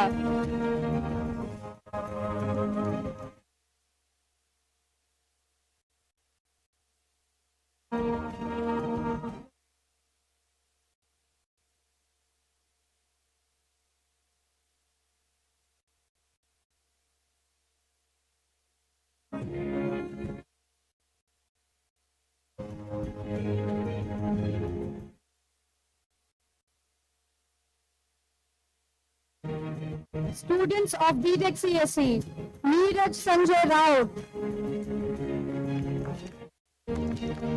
Audience, please give them a huge round of applause.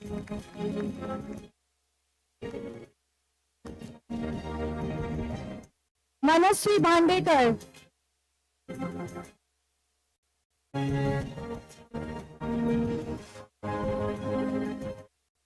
Tabniki Tushar Sonavani. Pallavi Sukhwas Patil. Anish Alok Tiwari. Prashant Bhajandas Zamno. Autumn K. Pancholi.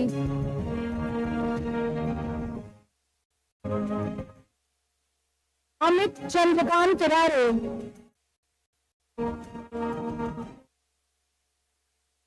Vaishnavi Arun Nair.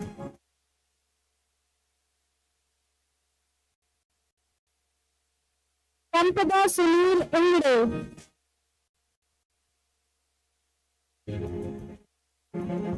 Chaitanya Jnaneshwar Navde.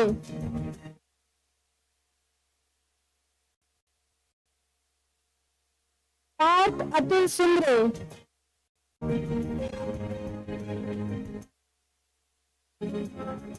Kalpesh Kiran Deshpande. Nupun Arun Alune.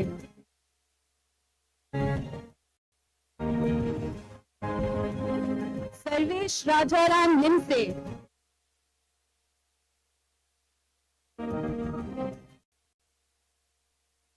Prashant Sinha.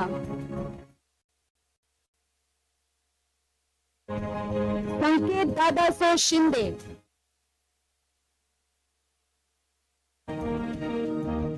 Anvi Vivek Nayak.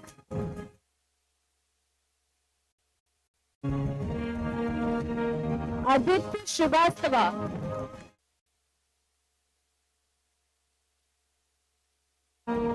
Ritik Rajesh Pathak.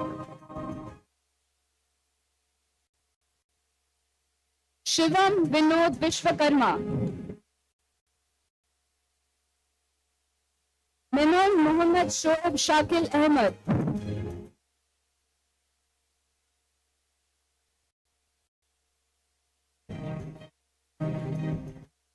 Rahim Jakhari.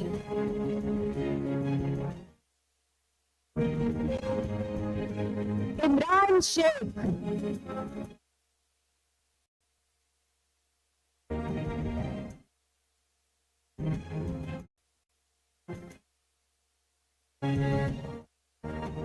Dev Acharya.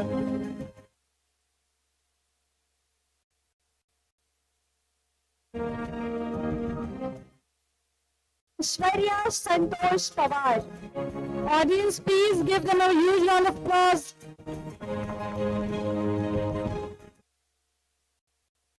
Gaonkar.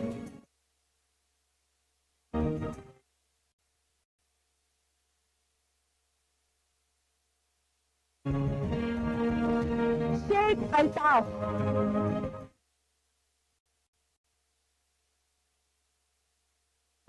Kartikeya.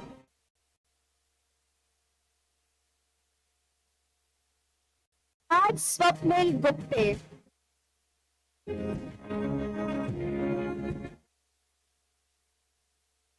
Tejas Kishore Sharma.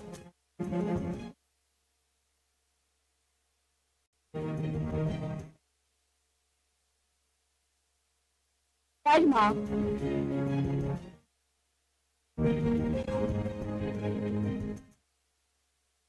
Komal Kumari. Suyog Sudhir Kulkarni.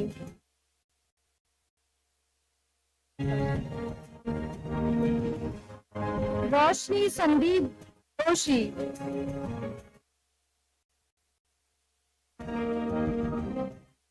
Omkar Sudhir More.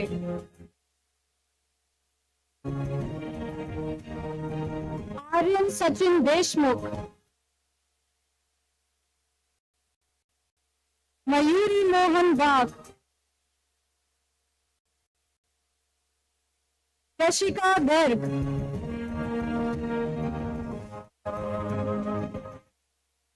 Chaudhary Yukti. Samarth Jagtap. Audience, please give them a huge round of applause. Harsh. Swapnil Sharad Sarve. Vaishnavi Keshav Rao Khade. Alan Ibrahim George.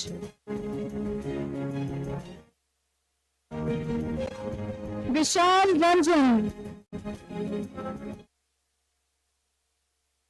Diksha Narvaria.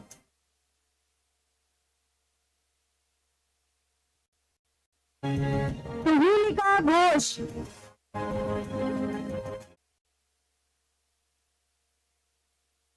Shreya Kiran Patil.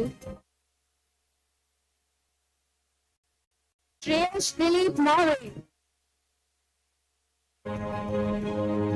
Siddharth Chaturvedi. Abhishek Pandey.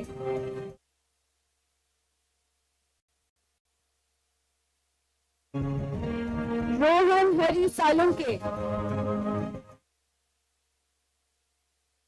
Ishan Singh.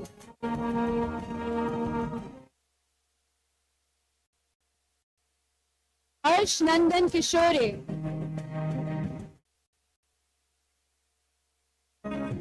Harsh Vijendra Joshi.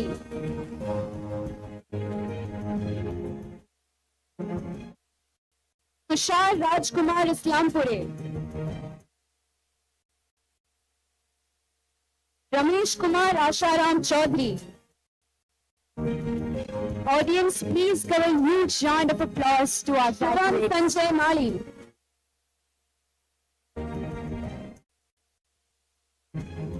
Sahil Umar Tamboli. Joe Balaram Kamli.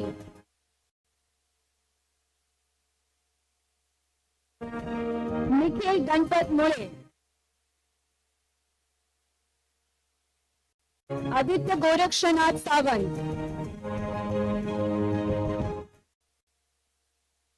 Sakshi Sandeep Pawar.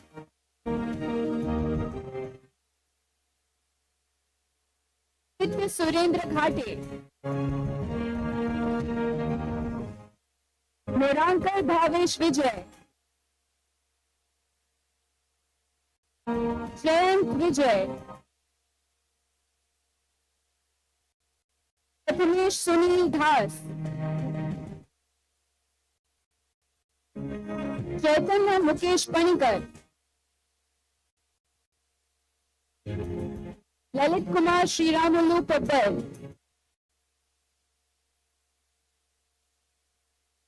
Tushar Ramesh Chaudhary.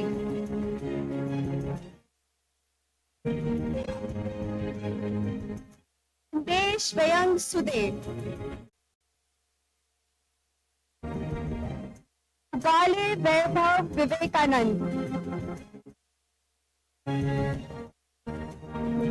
Devesh Anil Madhavi,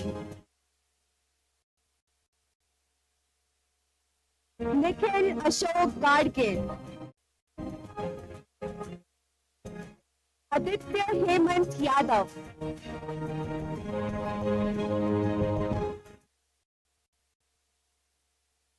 Omkar Balasaheb Sable,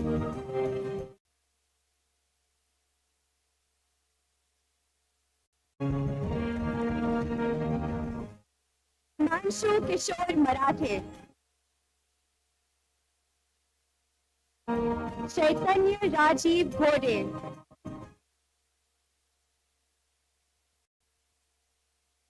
Mudaffar Poonawala,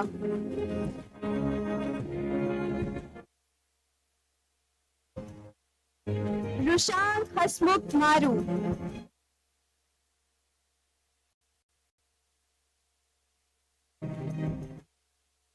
Harva Dilip Nimse,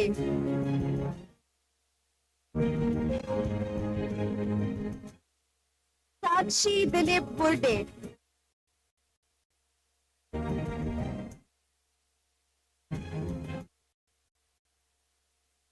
Snehal Pramod Bhatlaunde, Sugriv Dalve, Harv Arvind Nalaude,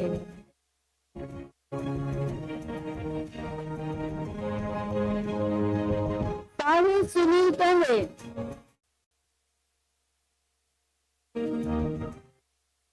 Shreyas Sanjay Shinde, Abhijit Vilas Barkul, Nityan Nivas Mahil. Audience, please give them a huge round of applause. Athar Deepak Bhagwat.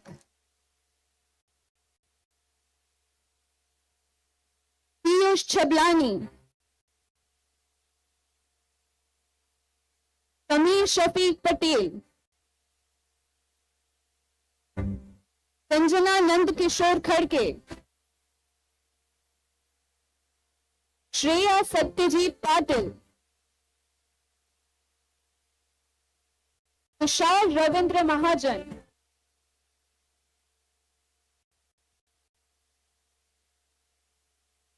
Rudraksh Sanjay Tuvar. Rutuja Manoj Mirkaye.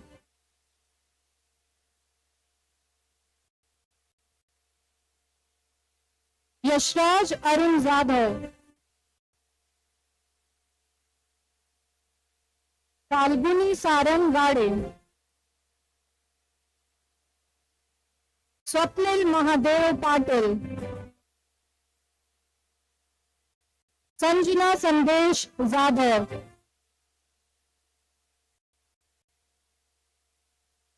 Patmesh Anil Bam. Chete Shruti Nagesh. Siddhi Shankar Garbote.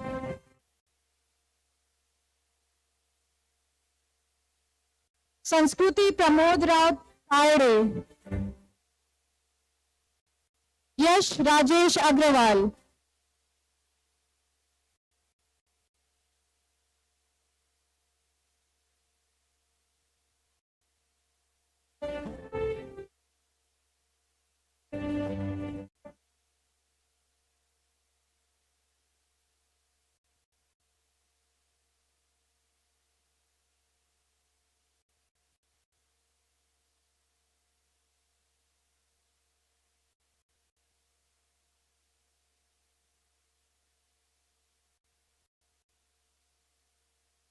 Students of Bachelors of Computer Application.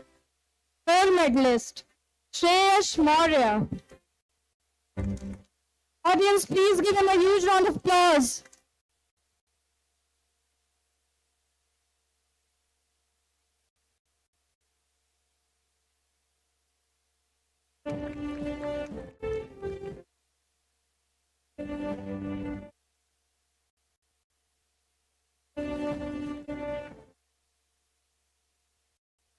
Silver medalist, Lisha Kant.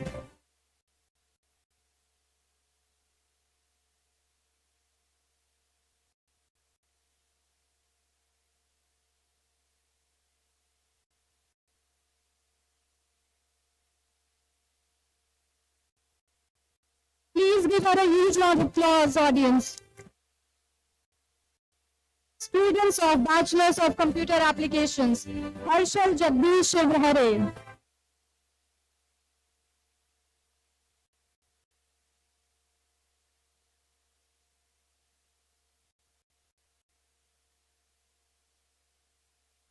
Mohammad Zaid.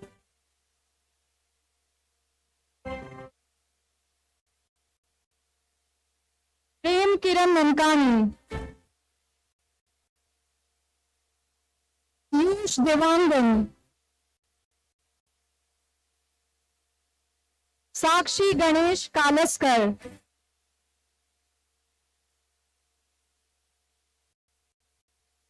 Shruti Hanuman Sadunke. Sakshi Dignikar.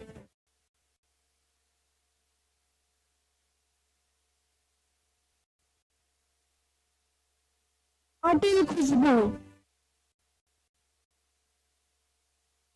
Shreyash Dinkar Patil.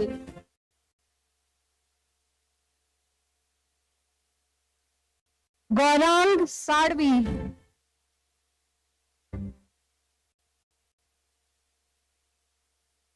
Shri Krishna Gautam.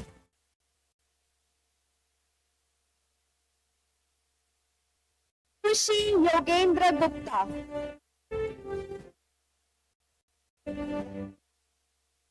Atish Vilas Pawar. Omkar Rajendra Patil. Ritesh Kumar.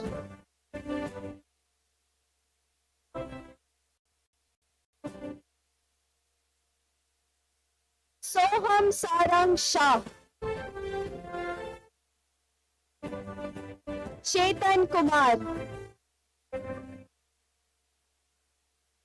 Kanishka Darshan Kohli. Kartavya Prasad.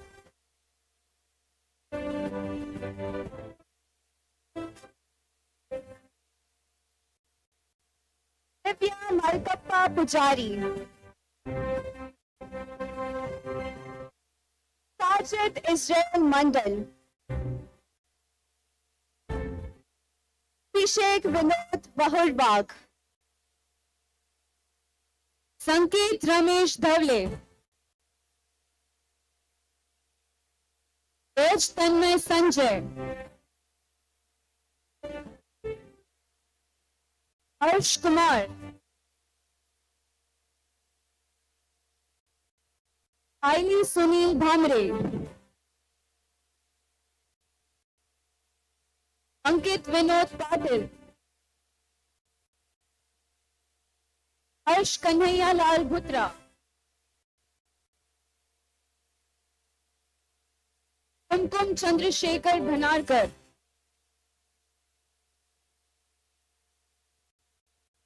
Kunal Anand Badwe.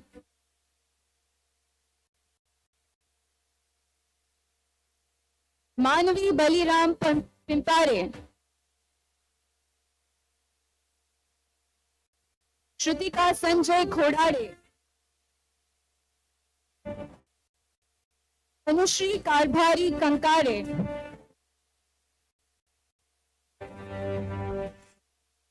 Premchand Ramchandra Parmeshwar.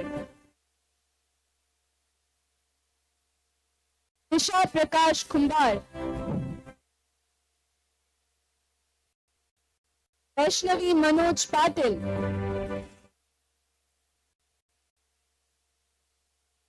Manasvi Kisan Pawar.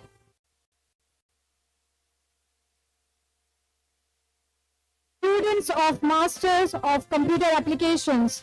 Gold medalist Tariya Sumaya Rizwan. Audience, kindly give her a huge round of applause.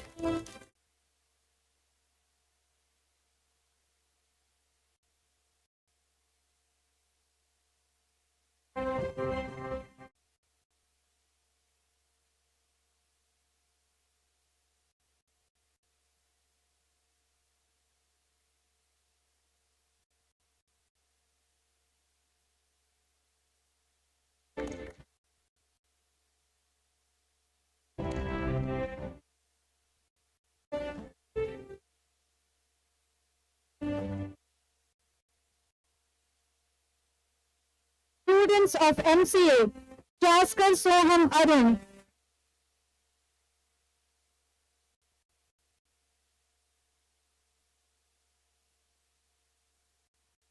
Rohan Ramesh Pandit. Tejas Sandeep Narvade.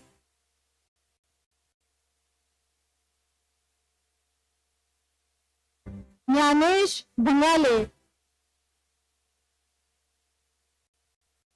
Patil Harmeet Shailesh Bhai. Samarth Shantaya Mat. Ali Ridani.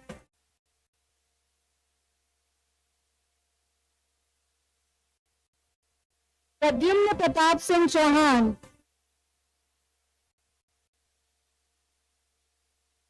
Maurya Akash Raj Bahadur.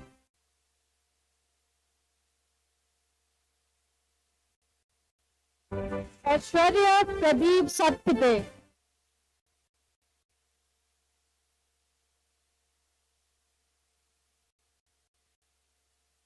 Krishnakant Kumar. Chetan Manohar Chaudhary.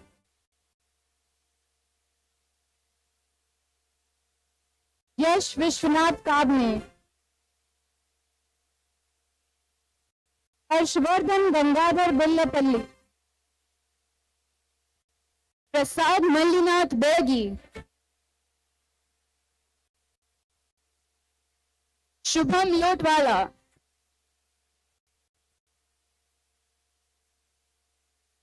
Roshan Hariram Shahari.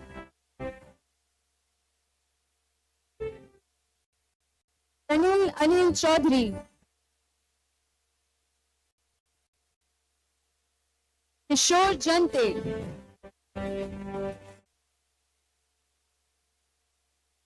Arman Asif Mullah.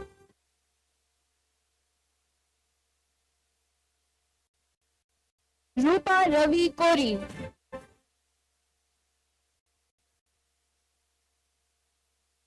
Sumit Sanjay Singh Thakur.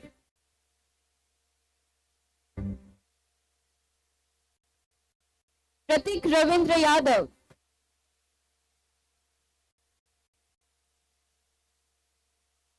Anna Harishchandra Singh.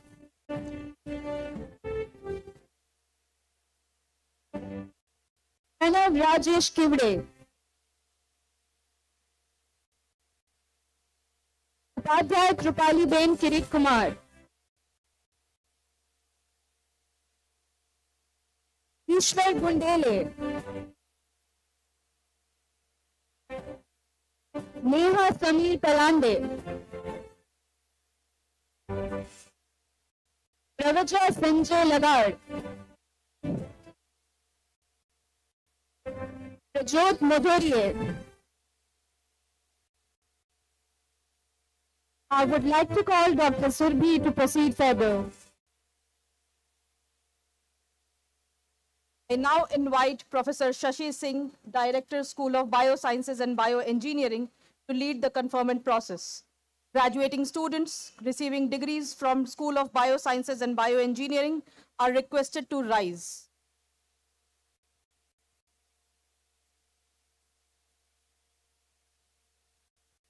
Honorable Chancellor, sir, I present to you the candidates in the School of Biosciences and Bioengineering who have been examined and found qualified for degrees in BTech Bioengineering and MSc Medical Biotechnology. pursuant to the decision of the governing body to accept the recommendations made by the Academic Council and Board of Management to confer degrees, I pray that these candidates may be admitted to the degrees.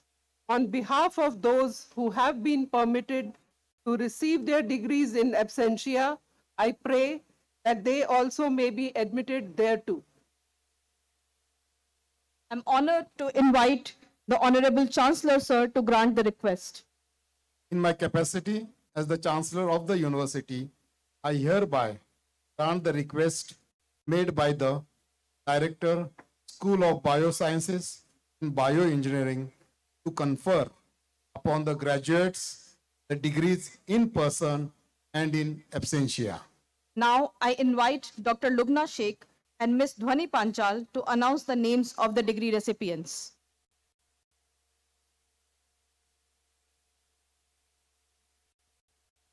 Thank you, Dr. Surbhi Sonam, student of BTech Bioengineering, gold medalist Yashaswini Bhaskar.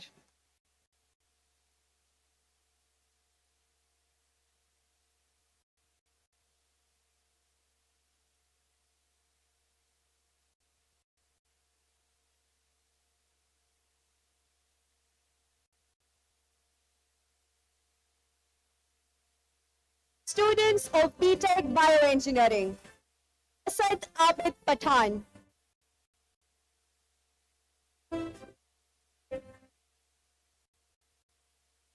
Utkarsh Mishra,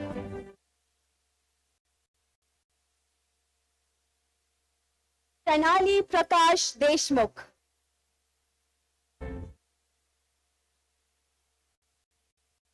Halal Bhosle, Pritam Sitharam One Way, Jaya Manoj Kothari,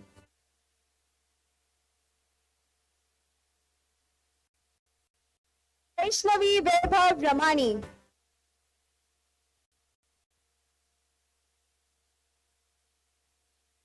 Sheikh Bharat Parmar,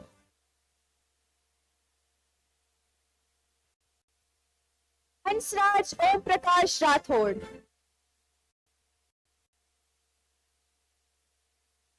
Siddhi Mahesh Talgaonkar,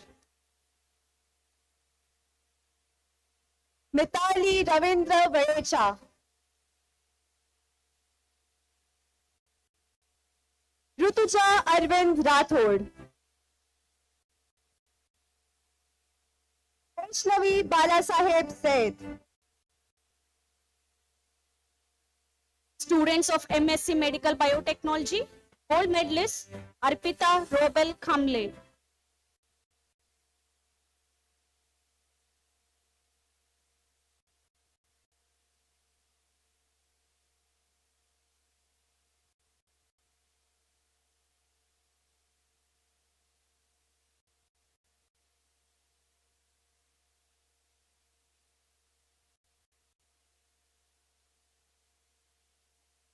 Parvesh Shikhre.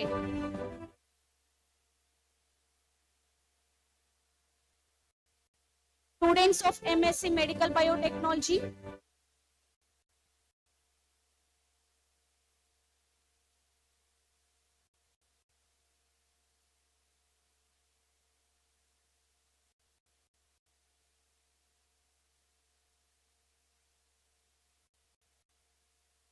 Vaishnavi Amit Gund,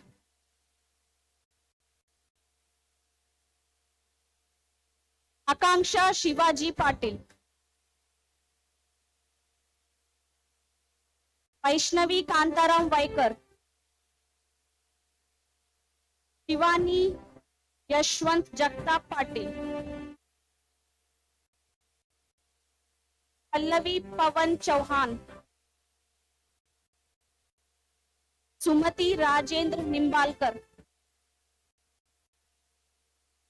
Anda Dilaila Vas,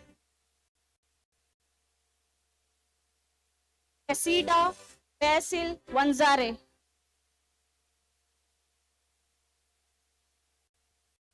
I now invite Professor Madhvi Deshpande, Director, School of Commerce and Management, to lead the conferment process. Graduating students from the School of Commerce and Management are requested to rise.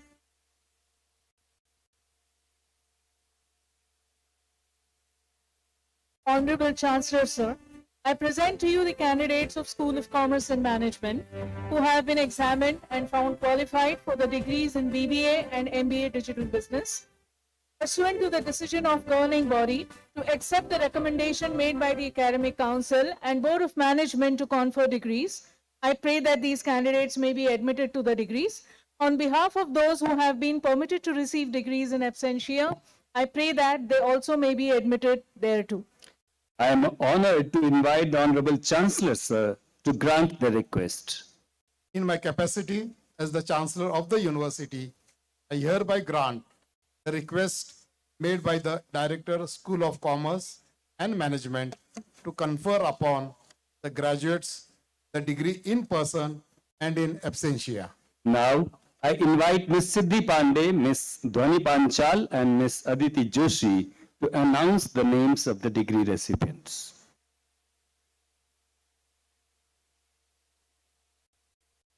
Thank you so much, sir. Student of BBA, gold medalist, Reda Wazir. Audience, kindly give her a huge round of applause.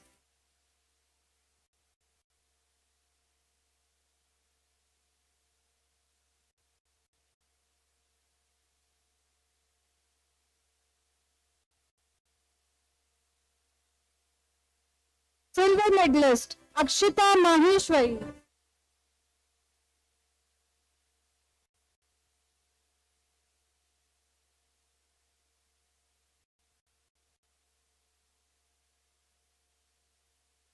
Student of BBA, Arnol Deepak Pathak.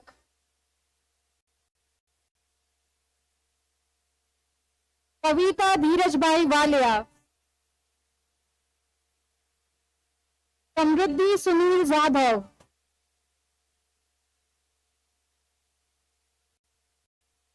Pradyumna Vasudev Maibhate.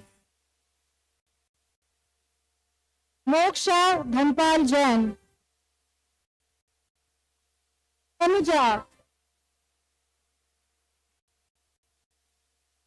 Shraddha Sudhanga Gumaste.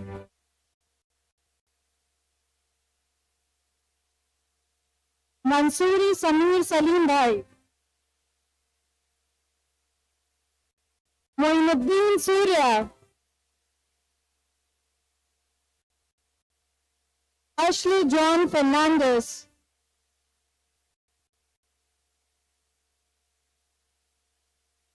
Asavraj Deepak Hiremat. Astha Vikash Patil.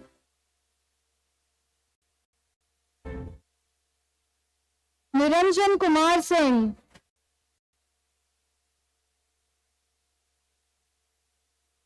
Bhairav Singh Kailash Dhanja.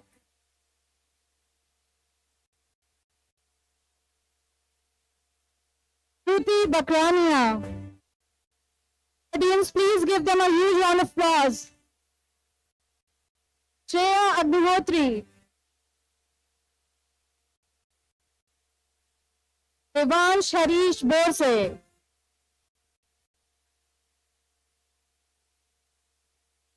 Devraj.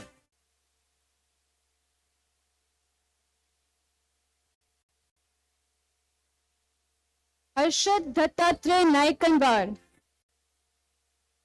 Lovepreet Singh Jaswant.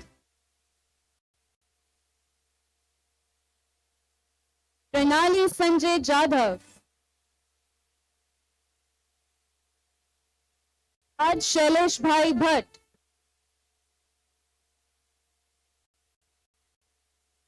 Jerusha Benhur Budle. Raj Nandini Umesh Inamdar. Jemima Benhur Budle.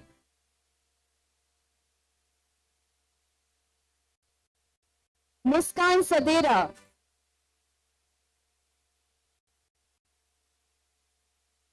Anjali Ashwin Kumar.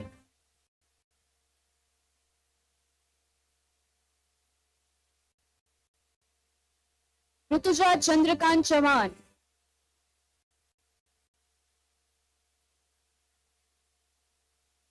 Aniket Prashant Yole. Ritesh Ramchandra Bhujbal. Asavari Shiv Kumar Sharma. Apurva Jadhav.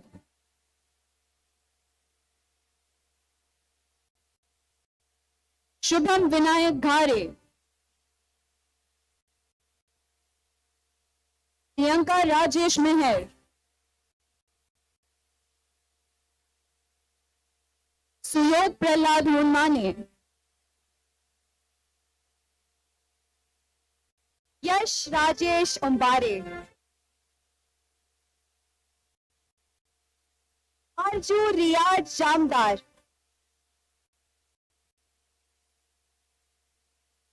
Prayag Sampat Vadekar.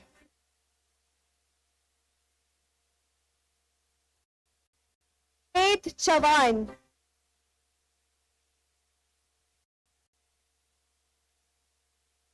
Ashwin Atul Inamdar.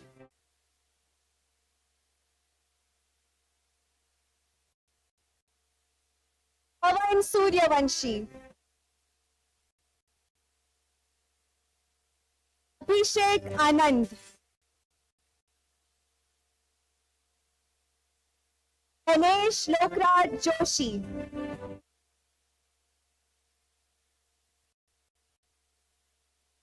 Supriya Kumari.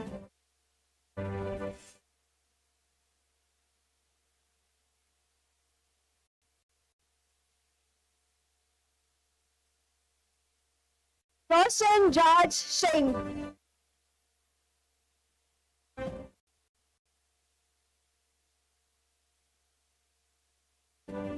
Kanishk.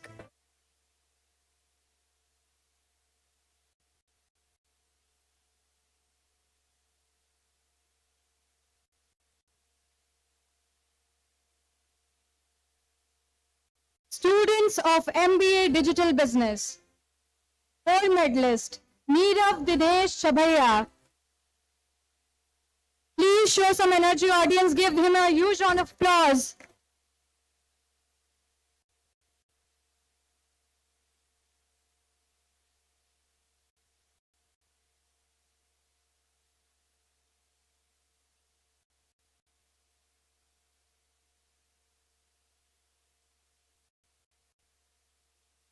Students of MBA Digital Business, Ninal Mohan Shinmare.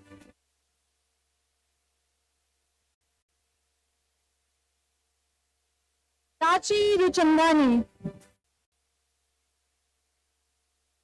Muhammad Adil Wahid Ali Khan. Prateek Bhagwan Padwal. Yash Rajesh Jain.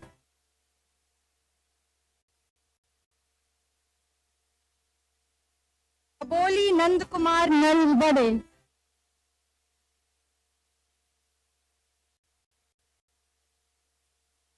Dhanraj Hanmant More.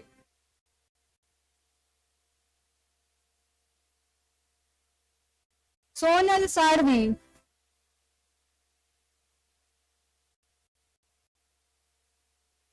Katnesh Sopan Burgure.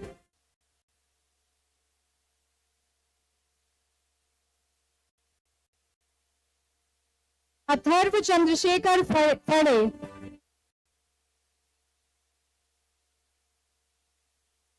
Aman Nemichand Verma.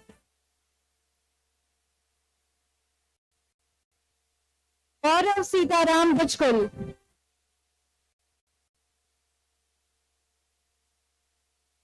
Ashutosh Garje. Karthik Shekharaya Math.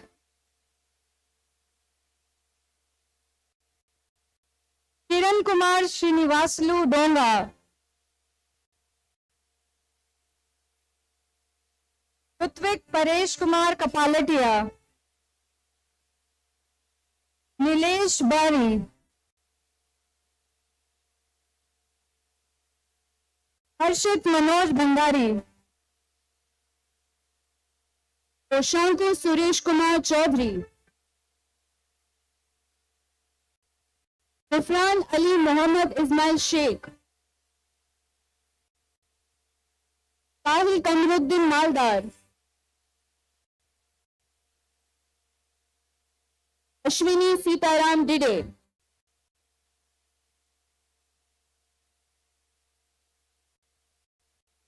Prem Namedwar,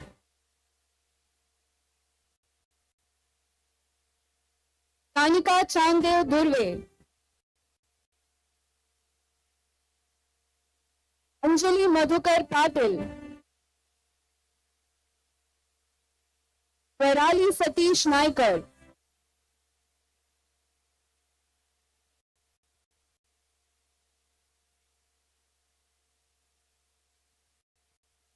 Abhilasha Ravindra Tikone,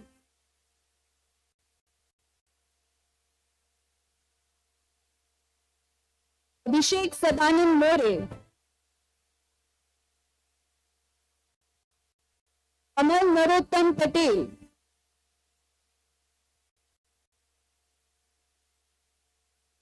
Neha Imtiaz Sheikh, Prerna Prakash Bhorde,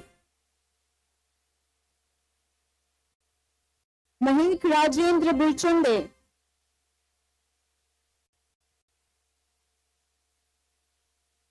Saloni Sunil Rao Banarase,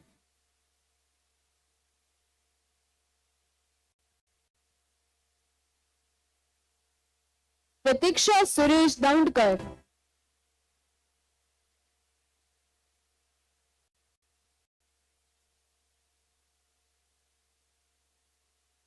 Now invite Dr. Arvind Kumar, Director, School of Media and Journalism, to lead the conferment process.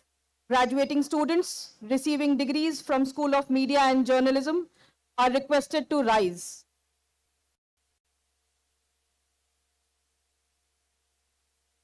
Honorable Chancellor, sir, I present to you the candidates in the School of Media and Journalism who have been examined and found qualified for a degree in BA, Journalism and Mass Communication.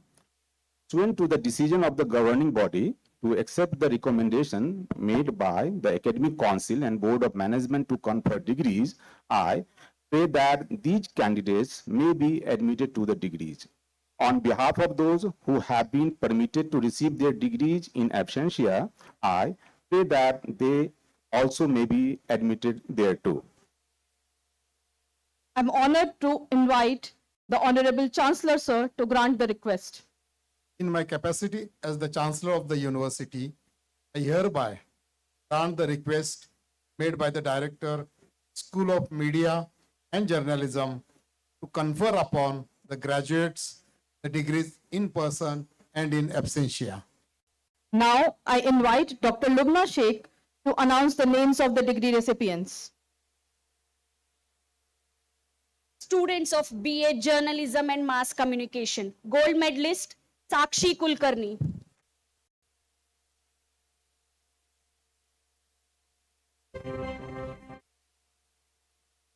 Students of BA Journalism and Mass Communication.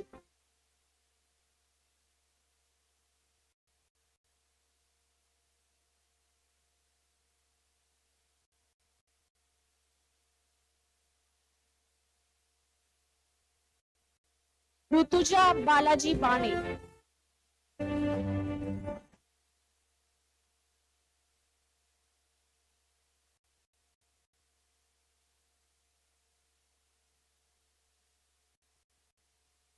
Ansruti Kolte.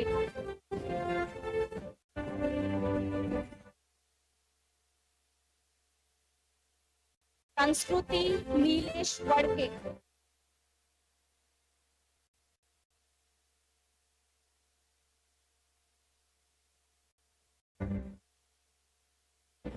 Ananya Amar Katti.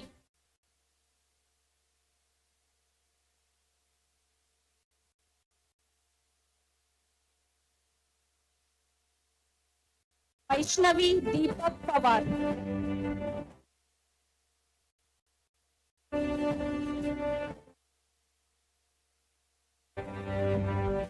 अयोनिका Behera,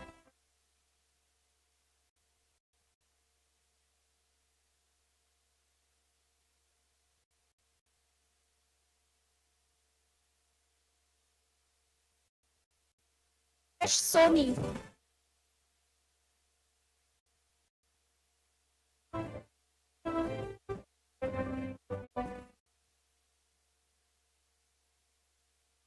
Chirag Shende,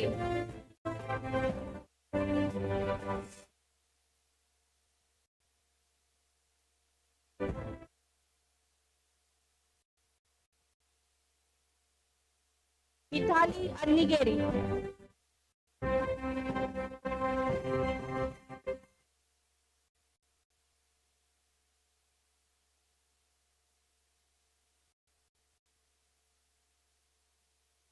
Ankur,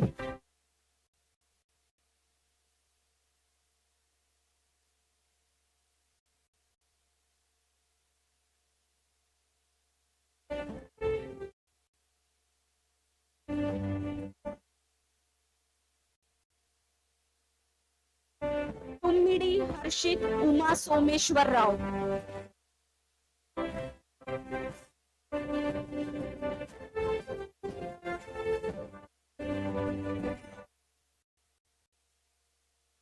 Yuvraj Jagdish Kulkarni,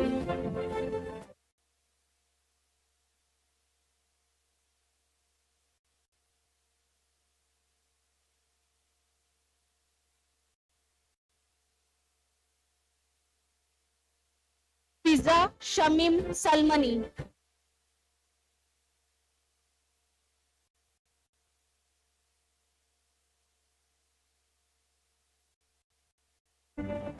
I now invite Dr. Madhvi Deshpande, Dean Academics, to lead the conferment process. Graduating students from the School of Design are requested to rise.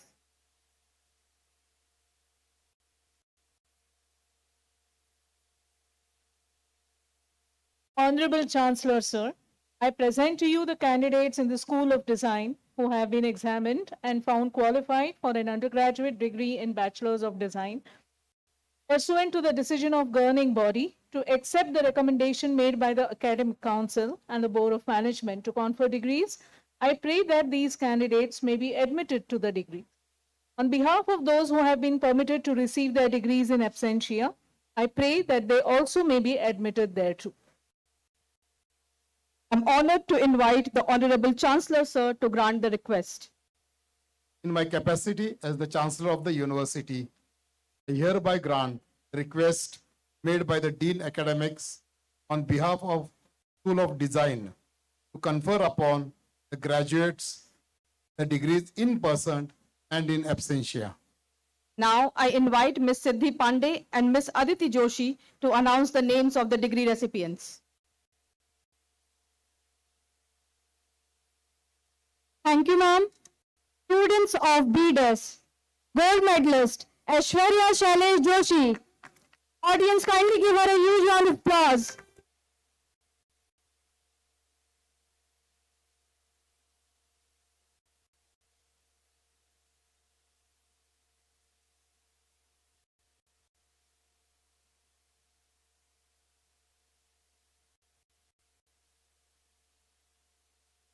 Students of BDES, Ishan Shailesh Gaikwad.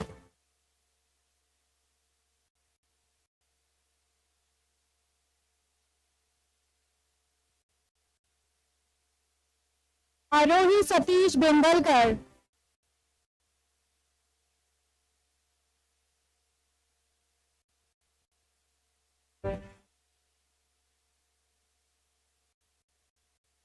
Naya Deodhar.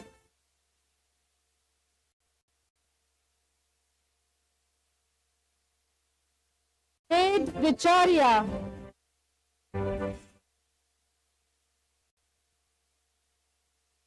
Rohan Prakash Nayak. Audience, kindly give them a huge round of applause. Vashisht Bairagi.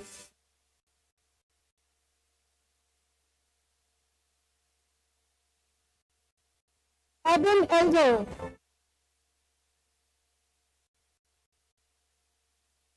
Bhumika Shailendra Napte.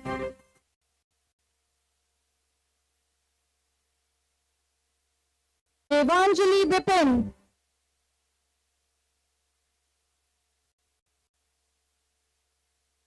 Joycey Michael Botello. Kindly to give them a huge round of applause, audience. Nayan Vinod Desai.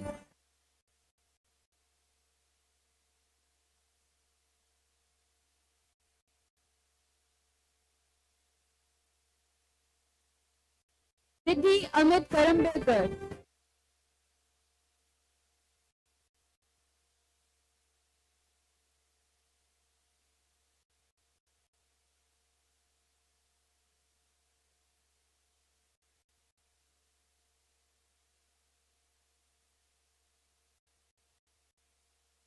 Bhushan Anil Dikshit.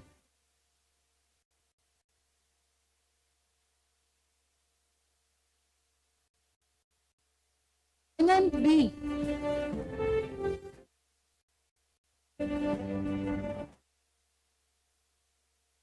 Komal Vijay Dev.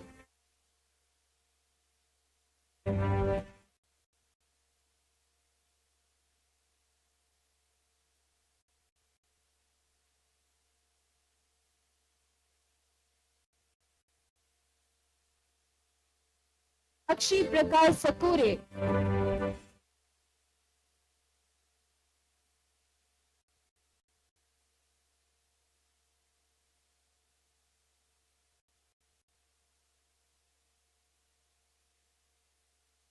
Aditya Suryakant Jadhav.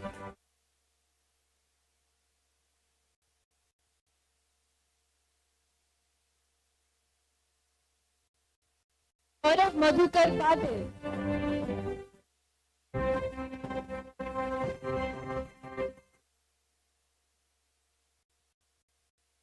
Achal Arun Jadhav.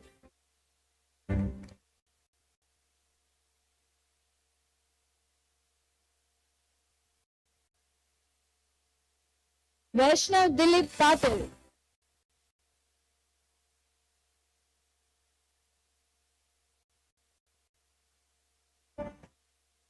Akurdi Kher.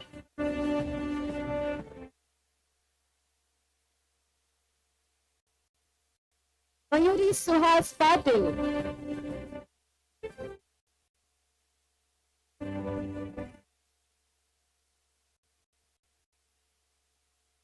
Now, I would like to request Professor Mann to begin with further proceedings. Ladies and gentlemen, it is now time to honor academic excellence with the prestigious Chancellor Medal, awarded to outstanding students for their exceptional academic achievement across courses. I request the Honorable Chancellor Dr. Sanjay D. Patil, sir, to kindly confer the Chancellor's Medal upon the deserving recipients. The postgraduate program, we proudly present Chancellor's Medal to Arpita Rodal Khamle and Sarvesh Shikhare. A huge round of applause for this Chancellor's Medal. Both from the Master of Science in Medical Biotechnology for their remarkable academic excellence.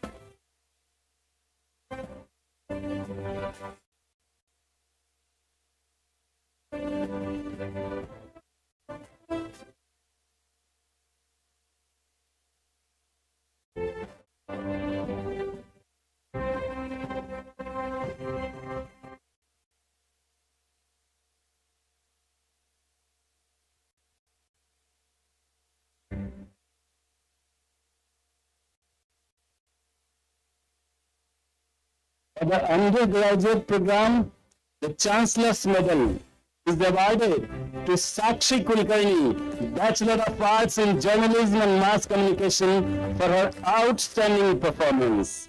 Let's give a big round of applause as we invite our achievers to the stage to receive this well-deserved honor.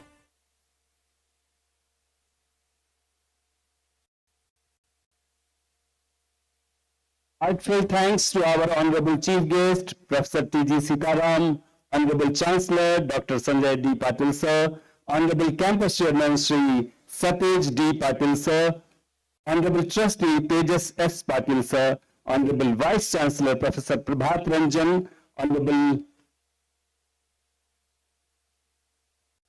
Directors of each school, Registrar and Controller of Examinations. With the degrees now conferred, we move to the oath-taking ceremony. I humbly invite Honorable Vice Chancellor Professor Prabhat Ranjan Sir to administer the oath. I request all degree recipients to kindly rise for the graduation pledge. Additionally, I request the technical team to display the text of the pledge on the front screens.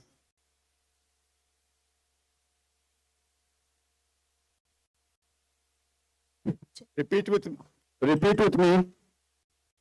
On this August occasion On this August occasion of the graduation day, of the graduation day, as I entered into my profession, as I enter into my profession, I, a student of DYPIU, I, a student of DYPIU, solemnly pledge that solemnly pledge that honesty, sincerity, hard work and humility hard work and humility shall be the cherished values of my life. shall be the cherished values of my life. I will always speak and abide by the truth, abide by the truth, embrace empathy, embrace empathy, and follow the goals of humanity, and follow the goals of humanity. uphold the values of my education Uphold the values of my education and my alma mater DYPIU, and my alma mater DYPIU, will be a lifelong learner, will be a lifelong learner, will always be respectful to my surroundings. respectful to my surroundings. I shall always place my country and culture above self. My country and culture above self. Thank you. I request all the graduating students to be seated. I now invite Dr. Biren Moidin, Registrar, D.Y. Patil International University, to announce the names of the degrees conferred at today's event.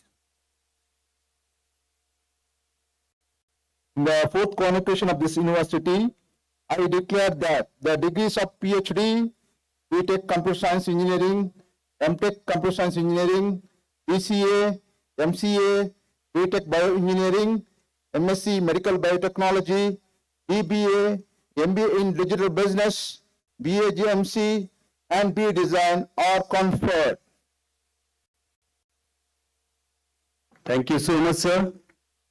Today is truly a remarkable occasion of DYPIU as we celebrate fourth convocation ceremony, which beautifully coincides with the auspicious festival of Vasant Panchami, a day that symbolizes wisdom, knowledge, and the new beginnings.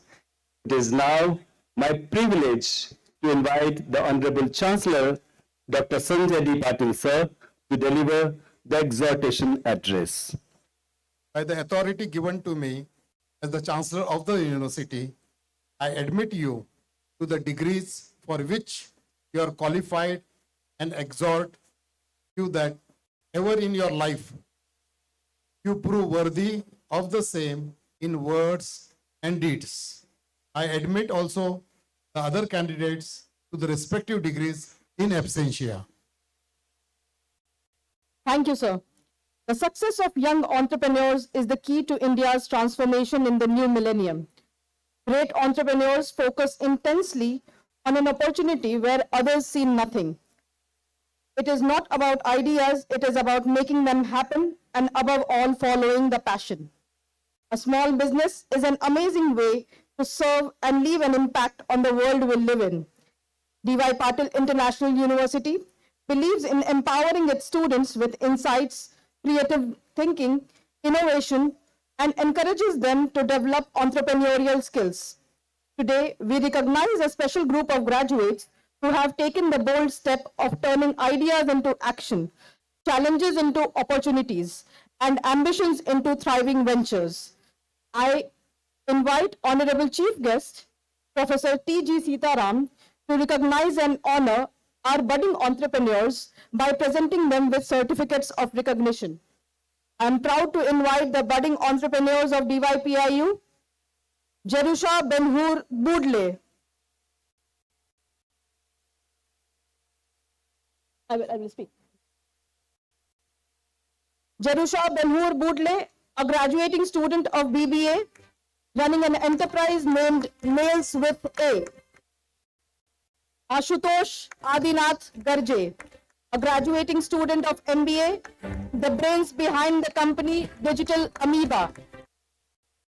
Please put up a round of applause for both Jerusha and Ashutosh.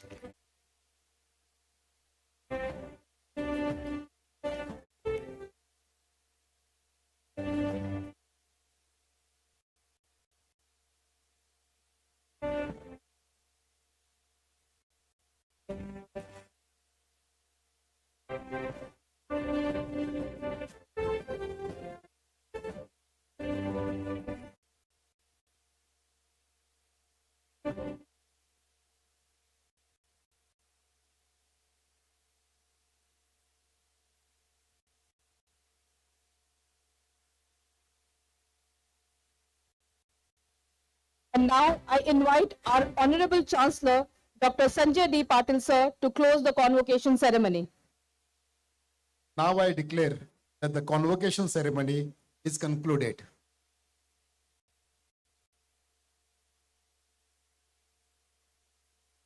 Ladies and gentlemen, as we conclude this auspicious occasion, I request you to kindly rise for the national anthem.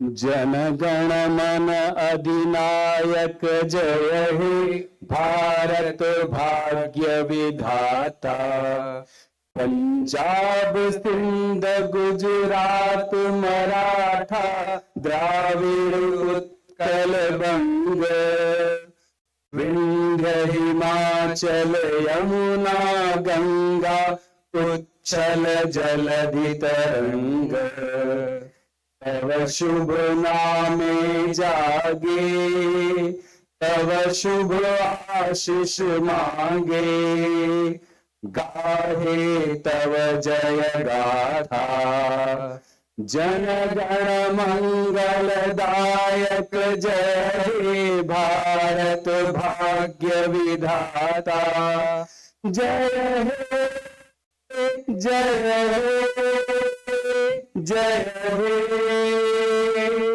जय जय जय जय हे जय. Ladies and gentlemen, it is now time for our ceremonial procession to conclude. May I request Dr. Madhura Jagtap, Controller of Examinations, to lead the way, followed by our esteemed dignitaries. As the procession advances, allow me to share few lines from Gitanjali written by none other than Gurudev Rabindranath Tagore. Where the mind is without fear and the head is held high. Where the mind is without fear and the head is held high. Where knowledge is free. Where the world has not been broken up into fragments by narrow domestic walls. Where words come out from the depth of truth. Where tireless striving stretches its arms towards perfection. Where the clear stream of reason has not lost its way into the dreary desert sand of dead habit, where the mind is led forward by thee into ever-widening thought and action, into that heaven of freedom, my Father, let my country awake. Thank you.